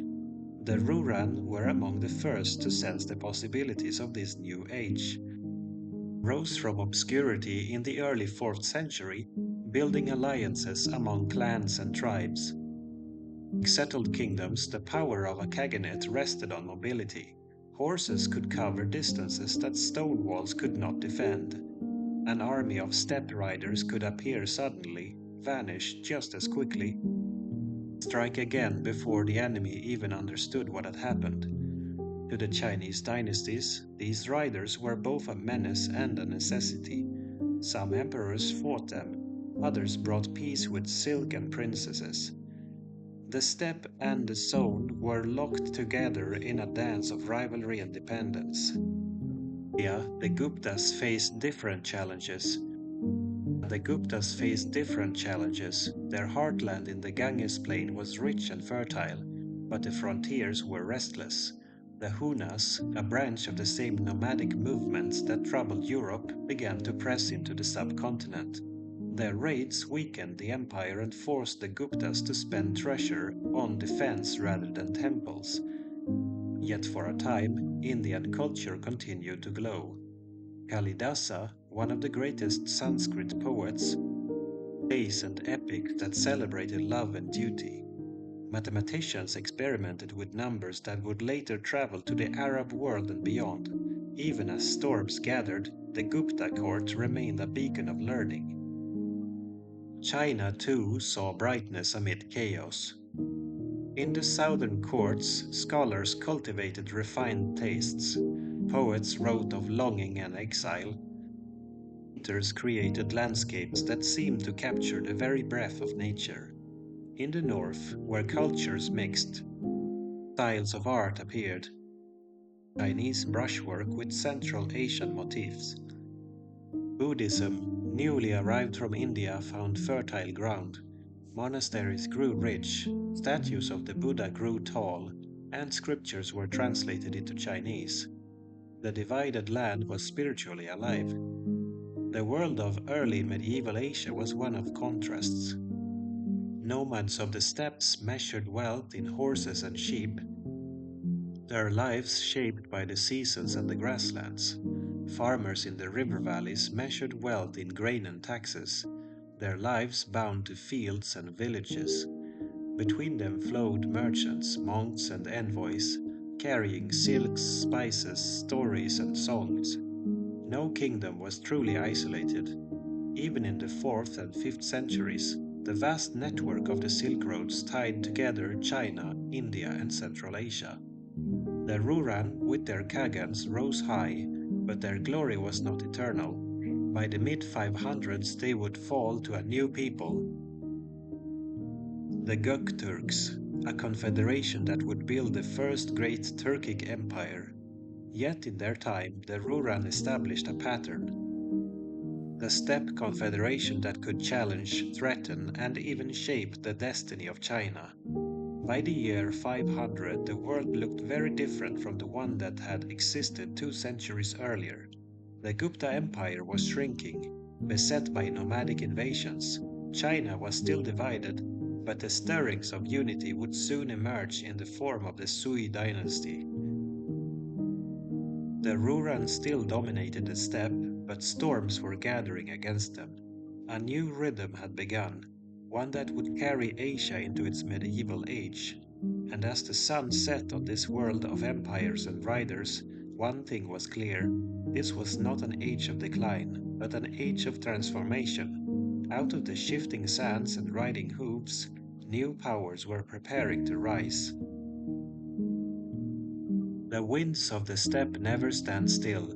For generations, the Ruran riders had thundered across the plains, their banners streaming and their Khagans feared. But by the middle of the 6th century, their power was fading. Rivals once content to serve as allies and vassals now turned against them. Among these rivals were the Gökturks, a people who spoke a language belonging to the Turkic family and whose name simply meant Celestial Turks. They were once smiths, working iron in the service of the Ruran. Yet iron was more than just metal. In the steppe world, it meant weapons, horseshoes, and the very foundation of war. The smiths who worked the fires had a secret power, and in time they forged not only swords but an empire. In 552, the Gökturks rose in rebellion, defeating the Ruran and claiming the vast grasslands for themselves. With astonishing speed, the Gökturk Khaganate spread across Central Asia. From the Altai Mountains in the east to the Caspian Sea in the west, their influence reached farther than the Ruran had ever dreamed. Their Khagans claimed the authority of heaven itself, styling themselves as chosen rulers of the world beneath the sky. Tribes were bound together with oaths, marriages, and military might. The Gökturks controlled the arteries of the Silk Road. that great web of trade routes that carried silk, jade, and porcelain from the east and horses, glass, and silver from the west. Caravans wound their way across deserts and mountains, paying tribute to the Khagans for safe passage. For a century, the Turks stood at the heart of Asia, middlemen between empires. Their power was not only military but economic. And yet the Khaganate was vast and fragile. Steppe politics were never simple. Alliances shifted, succession disputes tore families apart, and enemies waited for weakness. By the early 7th century, the empire split into Eastern and Western Turks, each with its own Khagan, each claiming legitimacy. Though divided, they remained a force that both China and Persia had to reckon with. While the Turks were hammering out their dominion, China was stirring from centuries of disunity. The northern and southern dynasties had fought endlessly, draining men and treasure in pursuit of a dream, the reunification of the Middle Kingdom. At last, that dream began to take shape. In 581, a general named Yang Jian seized power in the north and proclaimed a new dynasty, the Sui. Ruthless, ambitious, and determined, Yang Jian, now known as Emperor Wen of Sui, sought to restore the grandeur of the Han. The Sui dynasty was short-lived, lasting less than 4 decades, but its impact was immense. It was under the Sui that China was knit back together into a single empire. Armies marched south to conquer rival states, rivers became highways of soldiers and grain, and at last the Middle Kingdom stood whole again. The Sui undertook vast projects, the most famous of which was the Grand Canal. Stretching over 1,000 miles, it connected the fertile south with the political heartland of the north. Grain could now flow to the capital, armies could be moved swiftly, and merchants found new markets open before them. Though millions suffered in its construction, the canal became the backbone of China's economy for centuries to come. But the Sui rulers demanded too much. Their wars against Korea drained the treasury and exhausted the people. Their taxes grew unbearable. Their projects consumed countless lives, and rebellion spread. By 618, the dynasty collapsed under its own weight. Yet from the ruins rose one of the greatest dynasties in all of Chinese history, the Tang, founded by Li Yuan. The Tang dynasty inherited the unification of the Sui but ruled with greater skill. They balanced power between aristocratic clans, cultivated alliances with nomadic peoples, and encouraged trade and culture. Within decades, the Tang would become the dominant power of East Asia. For the steppe peoples, the Tang rise was both an opportunity and a threat. The Eastern Turks sought to use the Yang dynasty as pawns, while the Tang in turn learned how to play nomadic politics, rewarding some tribes, punishing others, and always seeking to keep the steppes divided. Meanwhile, in Korea, the ancient struggle of the three kingdoms, Goguryeo, Baekje, and Silla, raged on. The Tang would soon play their part in this struggle, aiding the kingdom of Silla in its bid to unify the peninsula. In Japan, across the sea, the Asuka period was unfolding. Inspired by Chinese models, the Japanese court adopted Buddhism, reformed its government, and laid the groundwork for a centralized state. The ripples of China's reunification spread far beyond its borders. Back on the steppes, the Turks remained powerful, but cracks deepened. The Western Turks faced pressure from Persia and internal feuds, while the Eastern Turks clashed with the Tang. For a time, the Eastern Turks even captured the Chinese emperor and threatened to undo the Tang's rise. But by the mid-7th century, Tang armies struck back, defeating the Eastern Turks and bringing the steppe under their shadow. It was a turning point. The once dominant Khaganate was humbled, its people scattered or absorbed. Though the Turks would rise again in later decades, the balance had shifted. For the first time in centuries, it was not the nomads dictating terms to China. but China dictating to the nomads. The years between 550 and 650 were therefore an age of change. The rural were gone, swept away by the Turks. The Turks themselves had split, their strength diluted. The Sui had briefly unified China, only to collapse, paving the way for the Tang, whose empire would soon shine like no other. The steppe, the zone, and the sea, all three spheres of Asia were now locked in a delicate balance. Trade flowed, armies marched, and ideas traveled faster than ever before. Monks carried Buddhism from India into China, Korea, and Japan. Diplomats crossed deserts to negotiate with Khagans. Merchants risked bandits and storms to bring silk westward and silver eastward. Asia in the 7th century was a continent in motion, each region influencing the others in subtle and dramatic ways. And though peace was rare and struggle constant, there was also a sense of possibility, as if the whole of Asia was stepping onto a new stage of history. By the middle of the 7th century, the Tang dynasty was beginning to shine with a brilliance that few empires in history could match. From their capital of Chang'an, a city of grand avenues and bustling markets, the Tang emperors projected their power across Asia.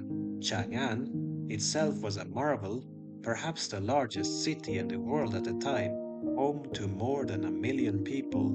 Streets were laid out like a chessboard, lined with shops, temples, and gardens.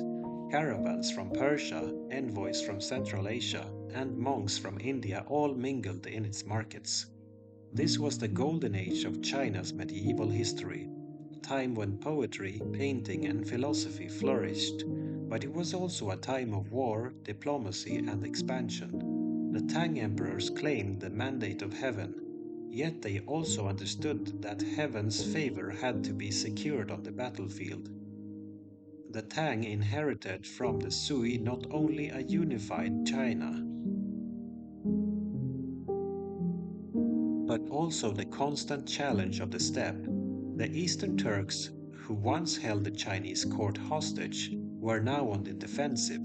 In 630, the Tang launched a decisive campaign, capturing the Turkic Khagan and breaking their power. The victory was celebrated as proof that the Middle Kingdom had regained its rightful place as master of the world. But the Tang did not merely destroy their enemies, they absorbed them. Defeated tribes were settled inside the empire, their warriors drafted into the Tang armies. Some steppe leaders were given Chinese titles, allowed to rule as vassals so long as they recognized Tang supremacy. It was a delicate balance, part conquest, part partnership.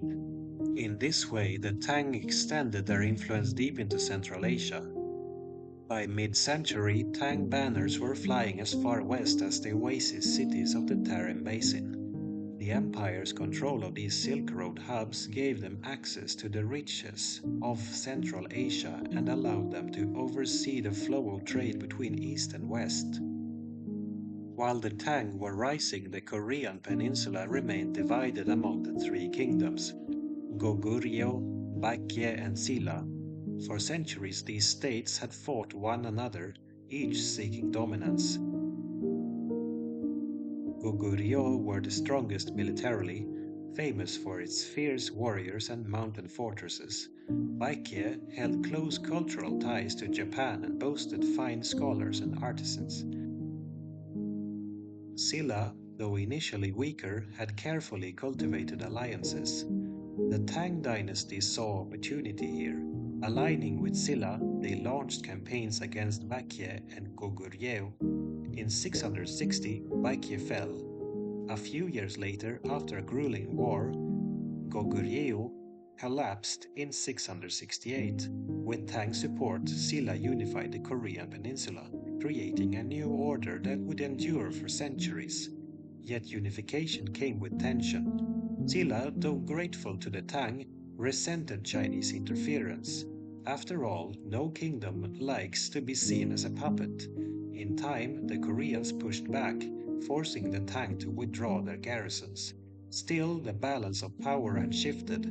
For the first time, Korea was united under a single dynasty, and its culture, a blend of native traditions, Confucian statecraft, and Buddhism, began to mature into a distinct identity. Across the sea, Japan was watching closely. For centuries, the Japanese islands had been ruled by clan chieftains. Their power centered around the Yamato court. But during the Asuka period, 538 to 710, Japan underwent a dramatic transformation, heavily influenced by China and Korea. Buddhism had arrived from Korea in the 6th century, bringing not only a new religion but also writing, architecture, and philosophy. By the 7th century, Japanese rulers realized that if they were to stand equal to the great empires of the continent, they would need to reform their government. The most famous step came in 645 with the Taika reforms, inspired by Tang China. Lands were declared the property of the emperor. Local chieftains were reduced in power, and a new centralized administration was created. Courts, ranks, and bureaucracies began to resemble those of China. Even the capital was modeled on Chang'an, with wide avenues and palace complexes. It was in this stage that Prince Shotoku became a legendary figure, promoting Buddhism and sending embassies to China. Japan was no longer a collection of tribes but was becoming a state, one that would carry both continental influence and its own native traditions into the medieval era. The period between 650 and 750 was one of extraordinary dynamism in East Asia. Tang China stood at its height, Korea had been unified, and Japan was reshaping itself. Buddhism connected them all. Monks traveled between these lands carrying scriptures, relics, and ideas. Pilgrims from China journeyed to India, braving deserts and mountains in search of sacred texts. Japanese students studied in Chinese monasteries, bringing home not only religion but also music, architecture, and law. This was also an age of poetry. In China, poets like Wang Wei and Du Fu began to write verses that captured both the grandeur of empire and the sorrows of human life. In Japan, early poetry collections like the Manyoshu were beginning to take shape, blending courtly refinement with natural imagery. Words, like goods, flowed along the same networks that tied Asia together. Yet beneath the brilliance, shadows lurked. The Tang's reach into Central Asia would eventually bring them into conflict with new powers on the horizon. The Tibetans, the Arabs, and even the revived Turks. Korea's unity, while real, carried internal strains, and Japan's reforms, though ambitious, would not erase the strength of local clans. The seeds of future struggles were already sown. But for a time, Asia seemed to glow with possibility. Great capitals rose, trade flourished, and the cultures of East Asia was bound together more closely than ever before. It was in many ways the first truly connected era of the medieval Far East. Tang emperors consolidated their rule in the east. The steppe was once again stirring.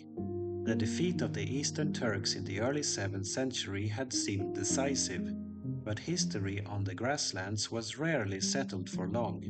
Out of old clans and forgotten banners, a new generation of riders began to gather. By the early 8th century, the Second Turkic Khaganate had risen, restoring the pride of the steppe. Their story is known to us through the Orkhon inscriptions carved into stone in the valleys of Mongolia. These inscriptions speak in a proud and poetic voice, telling of how the Turks were scattered and enslaved, only to rise again under the leadership of Khagans like Bilge Khagan and the great general Ponyukuk.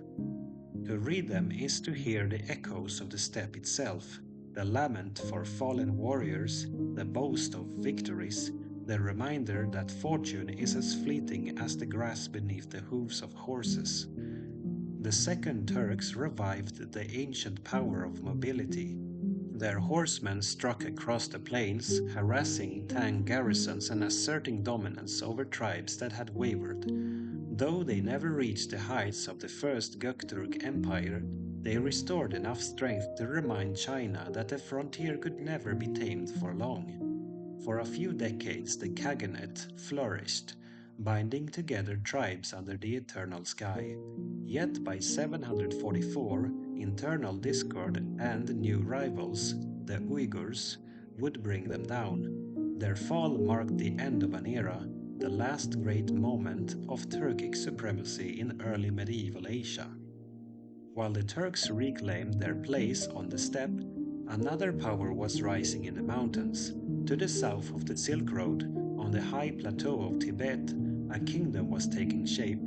Its founder, Dzongtsen Gampo, ruled in the early 7th century and is remembered as the first great emperor of Tibet. From his capital at Lhasa, he extended his control over the plateau and reached outward into Nepal, Bhutan, and parts of Central Asia. Songtsen Gampo forged alliances through marriage. One princess came from Nepal, another from China, and he welcomed the new faith of Buddhism into Tibet. Temples were built, scriptures translated, and Tibetan art began to blend Indian and Chinese influences. This was the beginning of Tibet's unique spiritual identity, one that would continue to grow in centuries to come. Tibet was not only spiritual, it was martial. Its armies were fierce, adapted to mountain warfare, and ambitious in their reach. In the mid-7th century, Tibetan forces clashed with the Tang, at times seizing parts of the Silk Road. By the 8th century, the Tibetans were among the most formidable rivals of China, strong enough to occupy Chang'an itself for a brief time in 763. Thus, while China flourished in its golden age, it faced constant challenges. From Turks to Tibetans and beyond. No dynasty ever reached its zenith by standing still. The Tang sought to extend their power not only across China but into the vast world beyond. Their armies marched westward into Central Asia, pushing into the oases of the Tarim Basin and beyond the Pamir Mountains. In these distant lands, the Tang encountered not only Turks and Tibetans but also Persians and Arabs. The collapse of the old Sasanian Empire under the onslaught of Islam brought new forces into play. Arab armies swept eastward while Tang forces pushed west. Their meeting would come in 751 at the Battle of Talas. Though this battle falls just beyond our period, its approach was already shaping the world in the early 8th century. Tang influence extended deep into Central Asia, but so did Arab power. The Silk Road was now contested not just by nomads and Chinese emperors, but by the caliphs of Damascus and Baghdad. For merchants, however, these struggles were both peril and opportunity. By the early 8th century, the Silk Roads were busier than ever. Sogdian traders from Central Asia became the great middlemen, carrying Chinese silk westward and bringing glassware, silver, and precious stones eastward. Their caravans threaded through deserts and mountains, stopping at oasis cities where cultures mingled. In Samarkand and Bukhara, one could hear a dozen languages in the same marketplace. Zoroastrians, Buddhists, Nestorian Christians, and Manichaeans lived side by side. Tang officials collected taxes, Turkic horsemen demanded tribute, and yet the caravans rolled on. For all the wars and shifting borders, the lure of profit bound Asia together. By 750, Asia had become a continent of great contrasts. In China, the Tang stood at the height of their glory, ruling over millions, patronizing poets, and dazzling visitors with their cities. In Tibet, kings commanded armies and monks translated sutras, laying the foundation of a culture that would outlast empires. On the steppes, the Turks had flared once more, only to be replaced by the Uyghurs, and on the far horizons, Arab cavalry pressed closer to the Eastern world, ready to meet China face to face. It was a world of shifting powers, but also of connections. Never before had ideas, goods, and people moved so freely across Asia. Buddhism spread deeper into China, Korea, and Japan. Persian musicians played at the Tang court. Chinese artisans painted murals in the style of Central Asia. A pilgrim leaving India might find welcome in a Tibetan monastery, shelter in a Tang temple, and an escort from a Sogdian caravan. This was the essence of early medieval Asia: division and unity, conflict and exchange, a continent of many voices woven into a single great story. By the middle of the 8th century, the story of early medieval Asia had reached a turning point. The centuries between 330 and 750 had seen empires fall and rise, peoples scatter and reform, and entire civilizations transform. The Ruran had thundered across the steppes only to vanish. The Turks had forged empires that spanned deserts and mountains, only to be replaced by the Uyghurs. The Tang dynasty had brought unity to China, dazzling the world with its wealth and culture. Tibet had emerged as a formidable power, and Japan and Korea had reshaped themselves in the image of their continental neighbor.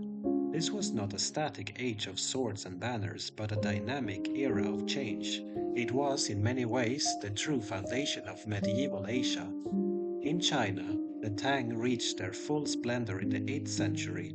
Their capital at Chang'an became the beating heart of Asia, a place where Persians, Turks, Koreans, and Japanese could be seen walking the same streets. Markets overflowed with goods, silk dyed in brilliant colors, ceramics painted with new glazes, exotic spices, and jewels carried from the far reaches of the known world. The court itself glittered. Emperors like Xuanzong, who ruled from 712 to 756, presided over a golden age of poetry, painting, and music. It was during his reign that poets like Li Bai and Du Fu wrote verses that captured both the grandeur of empire and the frailty of human life. Their words have outlived dynasties, still read and loved more than 1,000 years later. Yet Tang greatness was fragile. The very wealth that made the dynasty glorious also made it vulnerable. Ambition, corruption, and rebellion lurked beneath the surface. In 755, just after our period, the An-Lushan rebellion would shatter the empire's peace, but in 750, the Tang still stood as the supreme power of East Asia. Across the sea, Japan was entering the Nara period, 710 to 794. The capital was moved to Nara, built on the model of Chang'an with broad avenues and palace districts. Buddhism became a state religion, its temples rising in grandeur. The great Buddha of Todaiji, cast in bronze and towering over worshippers, symbolized Japan's new ambition. The Japanese court eagerly absorbed Chinese learning, legal codes, architecture, art, even city planning. Yet they also began to shape it into something uniquely Japanese. Poetry anthologies like the Manyushu celebrated not only courtly elegance, but also the beauty of common life, mountains, rivers, and fleeting blossoms.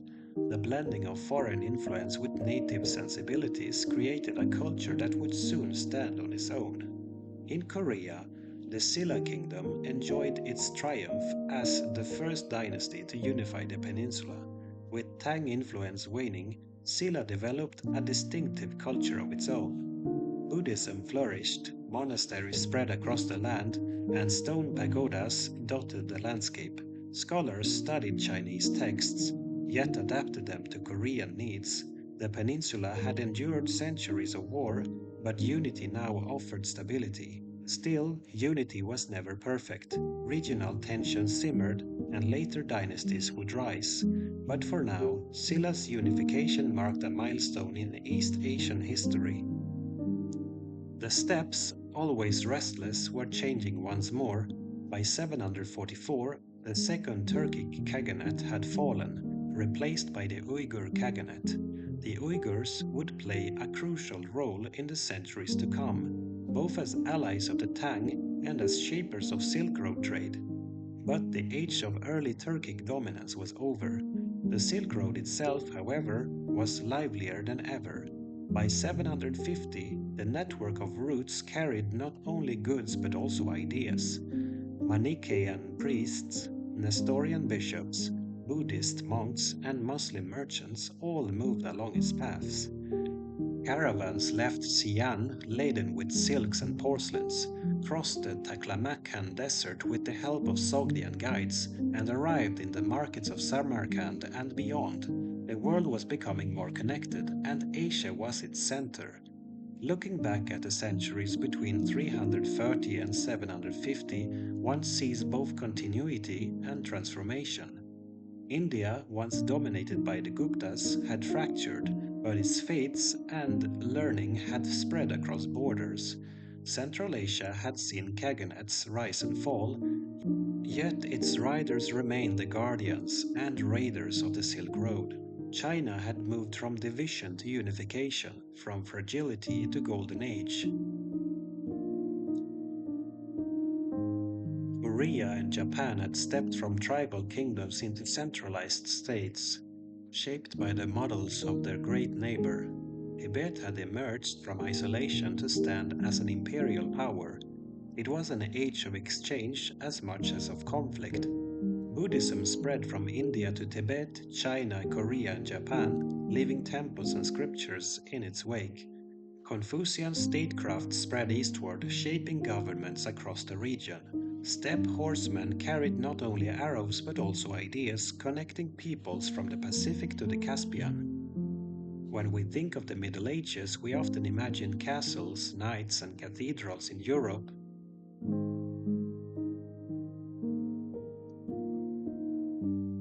Yet at the same time, across Asia, an equally rich story was unfolding, of riders beneath the eternal sky, poets in golden courts, monks on pilgrim roads, and rulers who dreamed of empires that stretched from ocean to desert. By 750, the shape of medieval Asia had been drawn. The next centuries would bring new struggles and new glories.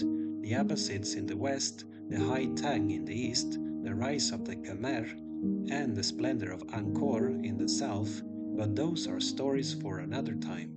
For now, we leave the world of early medieval Asia at the dawn of its maturity, standing on the threshold of 1,000 years of history still to come.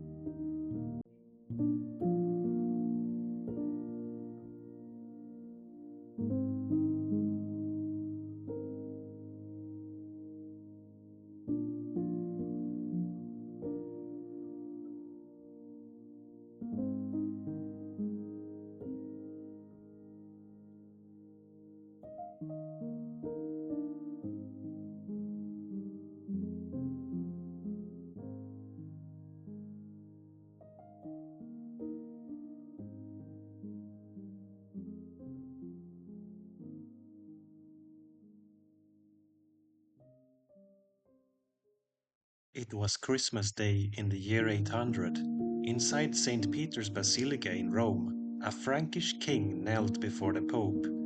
As the golden crown was placed upon his head, the crowd cried out, "Long live the Emperor of the Romans!" In that moment, Europe's destiny shifted. For centuries, the West had lived in the shadow of Rome's fall, plagued by invasions and division. But now, under Charlemagne, a new empire was born, yet what began in glory would soon fragment. As brothers fought, Vikings sailed, and kings and popes wrestled for power. This is the story of Europe's rebirth. The Roman Empire in the West had fallen more than 300 years before, swept away by invasions, civil war, and collapse. Since then, the lands of Europe had been divided. Kingdoms rose and fell, tribes fought over territory, and cities shrank into shadows of their ancient glory. Yet now, in the year 800, the title of emperor was revived. To many, it was as if Rome itself had been reborn. But Charlemagne's empire was not Rome. It was a new creation, built not upon the marble of ancient forums, but upon wooden halls, monastic schools, and the bonds of loyalty between lords and warriors. The man who wore the crown was no Caesar. He was a king of the Franks, a people who had risen from the forests of Gaul and the banks of the Rhine. His authority rested not only on tradition but also on the sword, the cross, and his ability to command men across vast distances. Charlemagne, or Charles the Great, had inherited a powerful kingdom from his father, Pepin the Short, and his grandfather, Charles Martel, the victor of Tours. Through conquest and diplomacy, he expanded it into an empire that stretched across modern France, Germany, northern Italy, and beyond.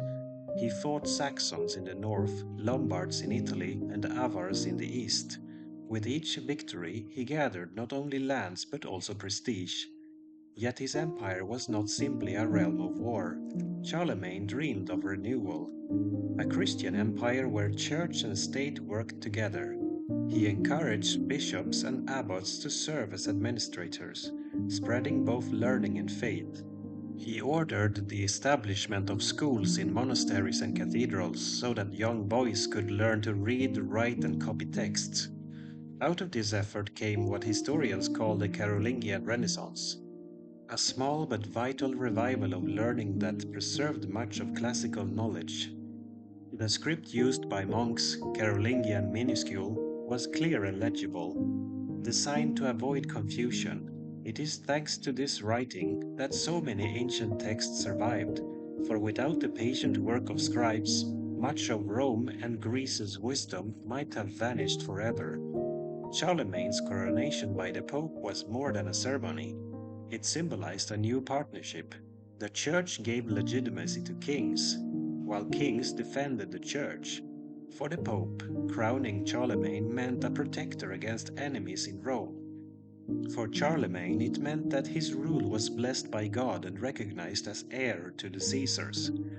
But the empire he ruled was fragile. Unlike Rome, with its bureaucracy and roads, Charlemagne's empire relied on personal bonds. Counts and dukes governed provinces in his name, but their loyalty was never guaranteed. The emperor traveled constantly, holding assemblies, giving orders, rewarding followers, and reminding everyone of his presence. His rule was personal and direct, more like that of a great tribal king than a distant monarch. Even so, the idea of empire mattered. It gave Europeans a vision of unity, however imperfect. The memory of Rome, the promise of Christendom, and the figure of a crowned emperor bound together people who might otherwise have remained divided. For most people, however, the empire was distant. The lives of peasants in 800 AD were still marked by toil, seasons, and survival. They lived in wooden huts, worked the fields, and gave part of their harvest to their lords. Protection came from local warriors, while faith came from priests and monks. Monasteries dotted the landscape, offering not only prayer, but also safety, medicine, and education. In their scriptoria, monks bent over parchment by candlelight, copying gospels and classical works alike. In their cloisters, they sang chants that echoed through the stone walls, carrying faith into the silence of medieval nights. Life was harsh, but it was not without beauty. Festivals marked the turning of the year. Pilgrimages offered hope of healing or forgiveness. Tales and songs were told by firelight, celebrating heroes and saints. The Carolingian world was one of contrasts: violence and faith, hardship and learning, fear and renewal. Yet, even as Charlemagne's empire shone brightly, shadows gathered. His wars were relentless and rebellions flared. In Saxony, pagan tribes resisted conversion, rising again and again. In the east, the Avars and Slavs threatened the borders. In the south, Muslim raiders struck into the Mediterranean coasts. And perhaps most dangerous of all was the question of succession. When Charlemagne died in 1814, his realm passed to his son Louis the Pious. But Louis lacked his father's strength. After him, the empire splintered between his sons, leading to civil wars and the Treaty of Verdun in 1843. which divided the Carolingian lands into three parts. From this division, the future kingdoms of France, Germany, and Italy would emerge. Thus, the empire crowned in glory in 800 was already sowing the seeds of fragmentation. The dream of unity would not last, though the memory of it would linger for centuries. By the year 800, Europe was a patchwork of kingdoms, tribes, and faiths. The Byzantine Empire still stood in the east, while Muslim rule stretched across Spain and into North Africa. In the north, the Viking Age was just beginning, as long ships prepared to set sail. But in the heart of the continent, a Frankish king wore a crown of empire. Charlemagne's reign marked a turning point, a moment when medieval Europe began to find its shape, not as Rome reborn, but as a new civilization of its own. It was a fragile dawn, but it was a dawn nonetheless. When Charlemagne died in 1814, he left behind an empire that stretched from the Pyrenees to the Elbe, from the North Sea to central Italy. Few rulers had commanded so much land in Western Europe since the fall of Rome, but the strength of his empire rested upon him personally. His armies, his diplomacy, his presence, these held it together. Without him, the vast structure began to loosen. His only surviving son, Louis the Pious, inherited the crown. Louis was devout and well-meaning, more monk than warrior. He sought to maintain his father's empire and to live up to the title of Emperor of the Romans. Yet Louis was less skilled in holding the loyalty of dukes and counts, and he faced the impossible task of dividing the realm among his heirs while keeping unity. The Carolingian custom, inherited from Frankish tradition, was to divide the kingdom among sons. Unlike Rome, where primogeniture or adoption might secure one heir, the Franks believed that every son deserved a share. This practice was the recipe for division. Louis the Pious tried to balance between his sons, Lothair, Louis the German, and Charles the Bald. At times he granted more land to one, only to anger the others. Rebellions broke out, alliances shifted, and civil war tore through the empire. The climax came after Louis's death in 840. His sons fought for supremacy, until in 843 they signed the Treaty of Verdun. This treaty split the Carolingian Empire into three parts. West Francia, the realm of Charles the Bald, would evolve into the Kingdom of France. East Francia, the land of Louis the German, would become the foundation of Germany. Middle Francia, stretching awkwardly from the North Sea through Italy under Lothair, would soon fracture further, but from it the Low Countries, Burgundy, and northern Italy would take shape. What had been one empire was now a mosaic. Europe's future nation-states were being born, not in peace but in rivalry. Even as the Carolingians fought each other, a new danger arose from the north. In the year 793, raiders struck the monastery of Lindisfarne in northern England. The attack shocked Christendom, not only for its violence, but for its sacrilege.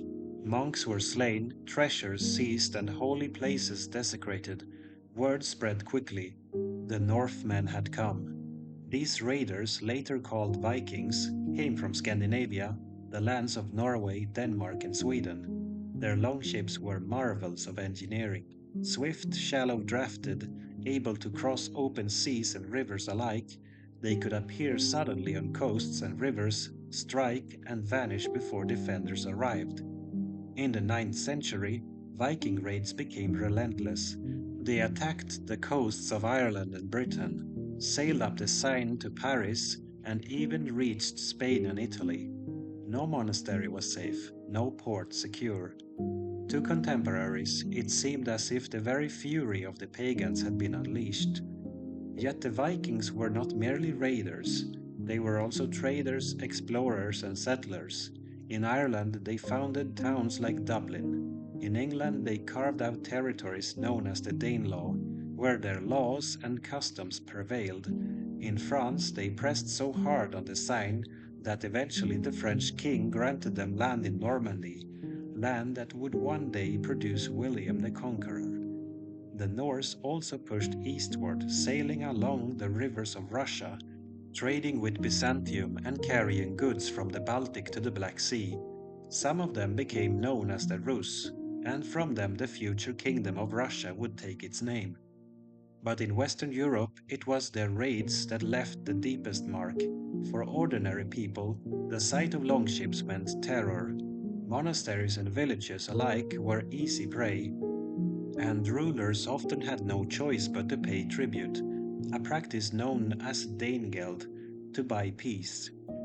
The chaos of Viking raids, combined with the division of the Carolingian Empire, forced Europe to develop new ways of organizing society. Central authority was weak. Kings could not protect every village. Instead, local lords built castles, fortified manors, and raised their own bands of knights. From this necessity grew the system we call feudalism. It was not invented overnight, nor was it uniform across Europe, but its essence was simple. In exchange for protection, peasants gave service and labor to lords, and lesser lords pledged loyalty to greater ones. Society became a web of personal bonds, vassals and lords, fiefs and oaths. Though often romanticized, feudalism was born out of fear of raiders, fear of neighbors, fear of collapse. Castles became symbols of security, standing on hilltops or river crossings. Knights became the defenders of the land, bound by loyalty and, in time, by codes of honor. The ninth and 10th centuries were not only times of war, faith continued to shape daily life. Monasteries, though often attacked, also recovered and grew. Pilgrimages increased, with holy sites like Santiago de Compostela in Spain drawing travelers. The cult of saints expanded, and relics were treasured as sources of protection and miracles. At the same time, reform movements stirred. Some monasteries sought stricter discipline, leading to the rise of the Cluniac order in the 10th century. These monks emphasized prayer, learning, and independence from local lords, and their influence would spread across Europe. By the end of the 9th century, Europe was very different from the Europe Charlemagne had known. His empire was gone, replaced by smaller kingdoms and lordships. The Vikings had become a constant threat, reshaping the political landscape. Feudal bonds and castles were becoming the backbone of defense. And yet, in this time of fragmentation, the foundations of the High Middle Ages were being laid. France and Germany were taking shape. England was beginning to unify under kings like Alfred the Great. The church was reforming and expanding. Out of chaos came resilience. Europe did not collapse completely.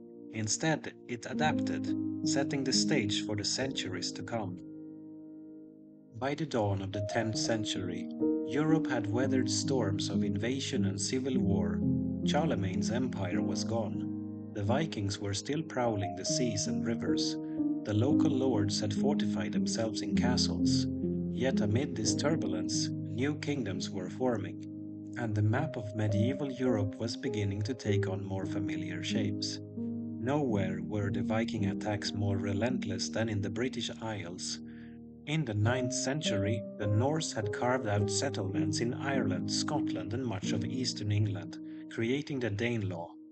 For a time, it seemed as if the Anglo-Saxon kingdoms might be swept away entirely, but one king stood against the tide, Alfred of Wessex, later called Alfred the Great. Ruling from 871 to 899, Alfred fought the Viking invaders with resilience and cunning. He reorganized the military, creating a system of fortified towns called burhs, and a navy to challenge the Norse at sea. Alfred was not only a warrior king but also a scholar. He promoted learning, translated texts into English, and encouraged education in his court. His dream was that all free men should be able to read scripture in their own tongue. By the time of his death, Wessex had survived and even expanded, laying the foundation for the eventual unification of England. In the generations after Alfred, the Anglo-Saxon kings would continue to resist and sometimes even absorb Viking settlers. By the 10th century, England was beginning to resemble a single kingdom. though it would remain vulnerable to raids until the Norman conquest centuries later. On the continent, the Viking presence took another form. Along the Seine, Norse raiders struck Paris repeatedly. Exhausted by constant attacks, the Frankish king Charles the Simple struck a bargain. In 911, he granted land in the lower Seine valley to a Viking leader named Rollo, on the condition that Rollo convert to Christianity and defend that land against further raids. This land became known as Normandy, the land of the Northmen.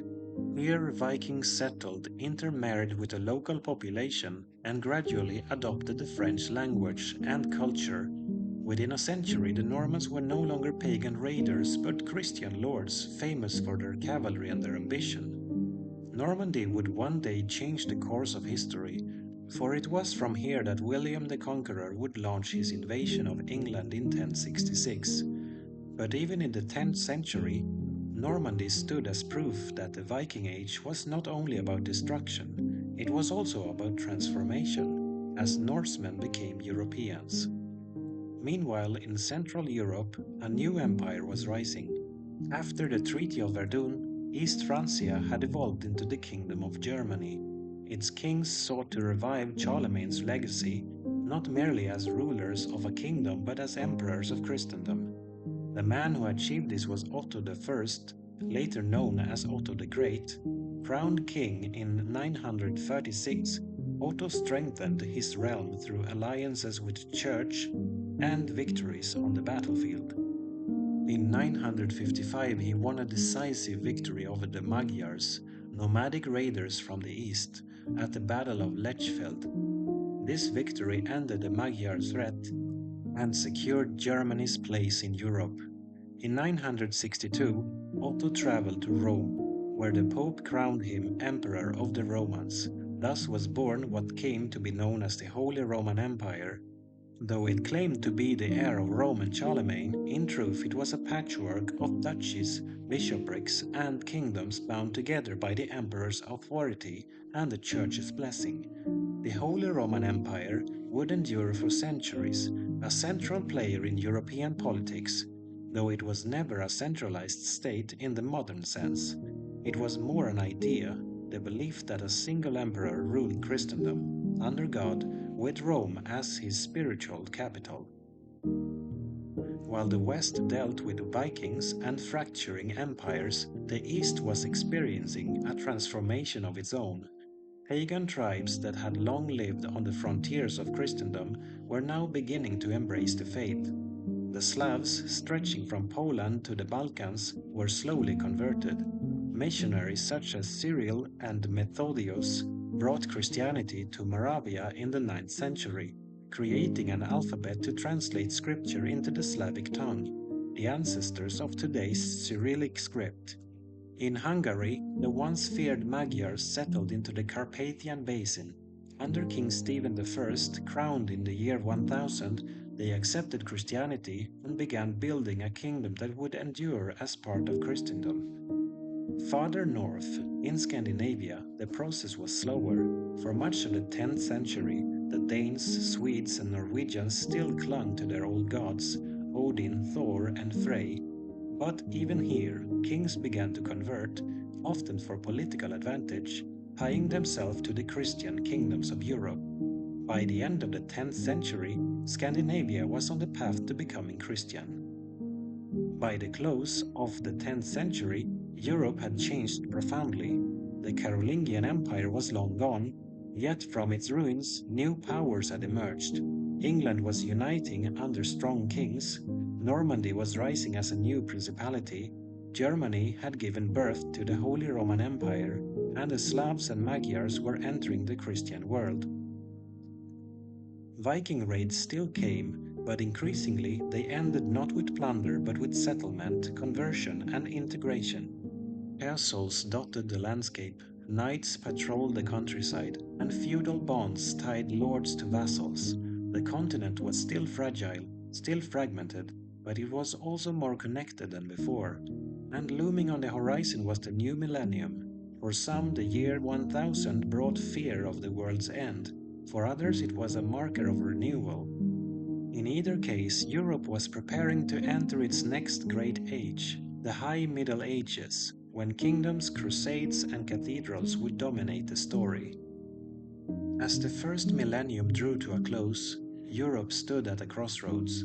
For centuries it had endured invasions, civil wars, and the collapse of empire. Yet by the year 1000, something remarkable had happened.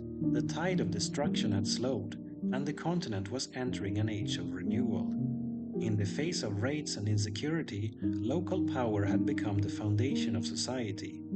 Castles dotted the landscape, rising above villages and fields.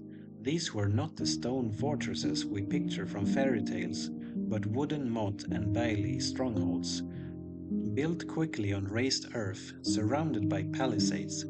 From these strong points, lords defended their lands and offered protection to those who served them. This arrangement formed the essence of feudalism. At its heart was an exchange: land and protection given by a lord, service and loyalty pledged by a vassal. A knight might swear to fight for his lord, while peasants worked the land in return for safety. Above them all stood kings, who granted great fiefs to dukes and counts, though in practice many kings were weaker than their own nobles. Feudalism was not a system written down in law, but a web of relationships, oaths, and expectations. It bound society together at a time when central authority was weak. It gave Europe structure, however fragile, and laid the foundation for medieval political life. For the vast majority of people, life remained tied to the soil. Most were peasants, working as serfs under their lords. They farmed strips of land, owed labor to their master, and paid dues in kind: grain, livestock, or firewood.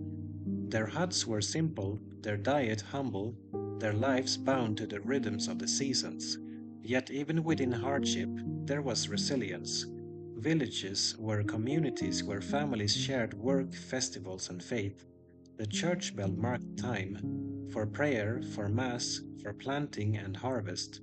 Saints' days brought moments of joy, with fairs, music, and feasts. Though life was short and uncertain, it was not without meaning. The church itself was undergoing transformation. In the centuries after Charlemagne, many monasteries and bishoprics had fallen under the control of local lords. Simony, the buying and selling of church offices, was widespread, and many priests married or lived in luxury. Reformers sought to change this, to restore purity and independence. The most influential reform began in Cluny, a monastery founded in Burgundy in 910. Unlike many monasteries, Cluny was placed directly under the authority of the Pope, free from local interference. Its monks followed the Benedictine rule with strict devotion, emphasizing prayer, discipline, and independence from worldly affairs. The Cluniac movement spread rapidly, inspiring hundreds of monasteries across Europe. These houses became centers of learning, art, and spirituality. Their churches rang with Gregorian chant, their scriptoria copied sacred texts, and their abbots guided kings and popes alike. By the 11th century, Cluny's influence reached every corner of Christendom. While the countryside remained the backbone of society, towns began to stir with new life. Many had shrunk after the fall of Rome, but around the year 1000 they began to revive. Markets grew at crossroads, river crossings, and near monasteries. Merchants and craftsmen gathered, and towns slowly expanded. Trade connected regions: salt from the coast, wool from England, wine from France, furs from the north, and spices from faraway lands. Italian cities like Venice, Genoa, and Pisa grew wealthy through maritime trade with the Byzantine Empire and the Islamic world. The revival of towns also revived freedom. Some towns gained charters, freeing them from feudal obligations and allowing them to govern themselves. Burghers and merchants formed guilds, defending their rights and regulating their crafts. Though small at first, these urban communities would grow into powerful forces in medieval Europe. Amid this renewal, Devotion to the holy places of Christendom grew stronger. Pilgrimages became common, with travelers setting out to visit shrines and relics across Europe. Santiago de Compostela in Spain, believed to hold the remains of the Apostle James, drew pilgrims from across the continent.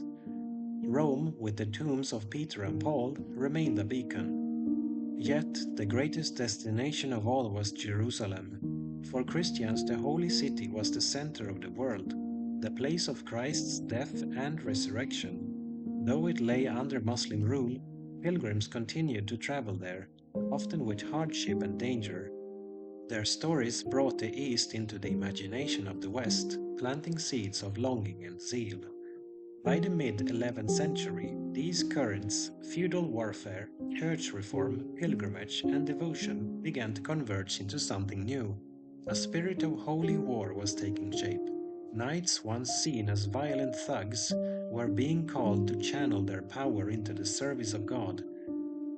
The idea emerged that fighting could be a form of penance, that one might save the soul by defending the church. This idea would grow and by the end of the century erupt in the call for the First Crusade. But already in the decades after the year 1000, the mindset was forming that Europe was not only a patchwork of lords and peasants, but also a single Christendom, united by faith and mission. Thus, as the year 1000 passed, Europe was no longer the fragile, raided land of the Carolingians. It was still divided, still poor by comparison by Byzantium or the Islamic world, but it was stirring with energy. Castles and monasteries rose across the land, towns bustled, trade expanded, and faith renewed. The 11th century was a century of preparation for reform, for growth, for conflict. From its soil would rise the soaring cathedrals, the powerful kings, and the long wars of the High Middle Ages.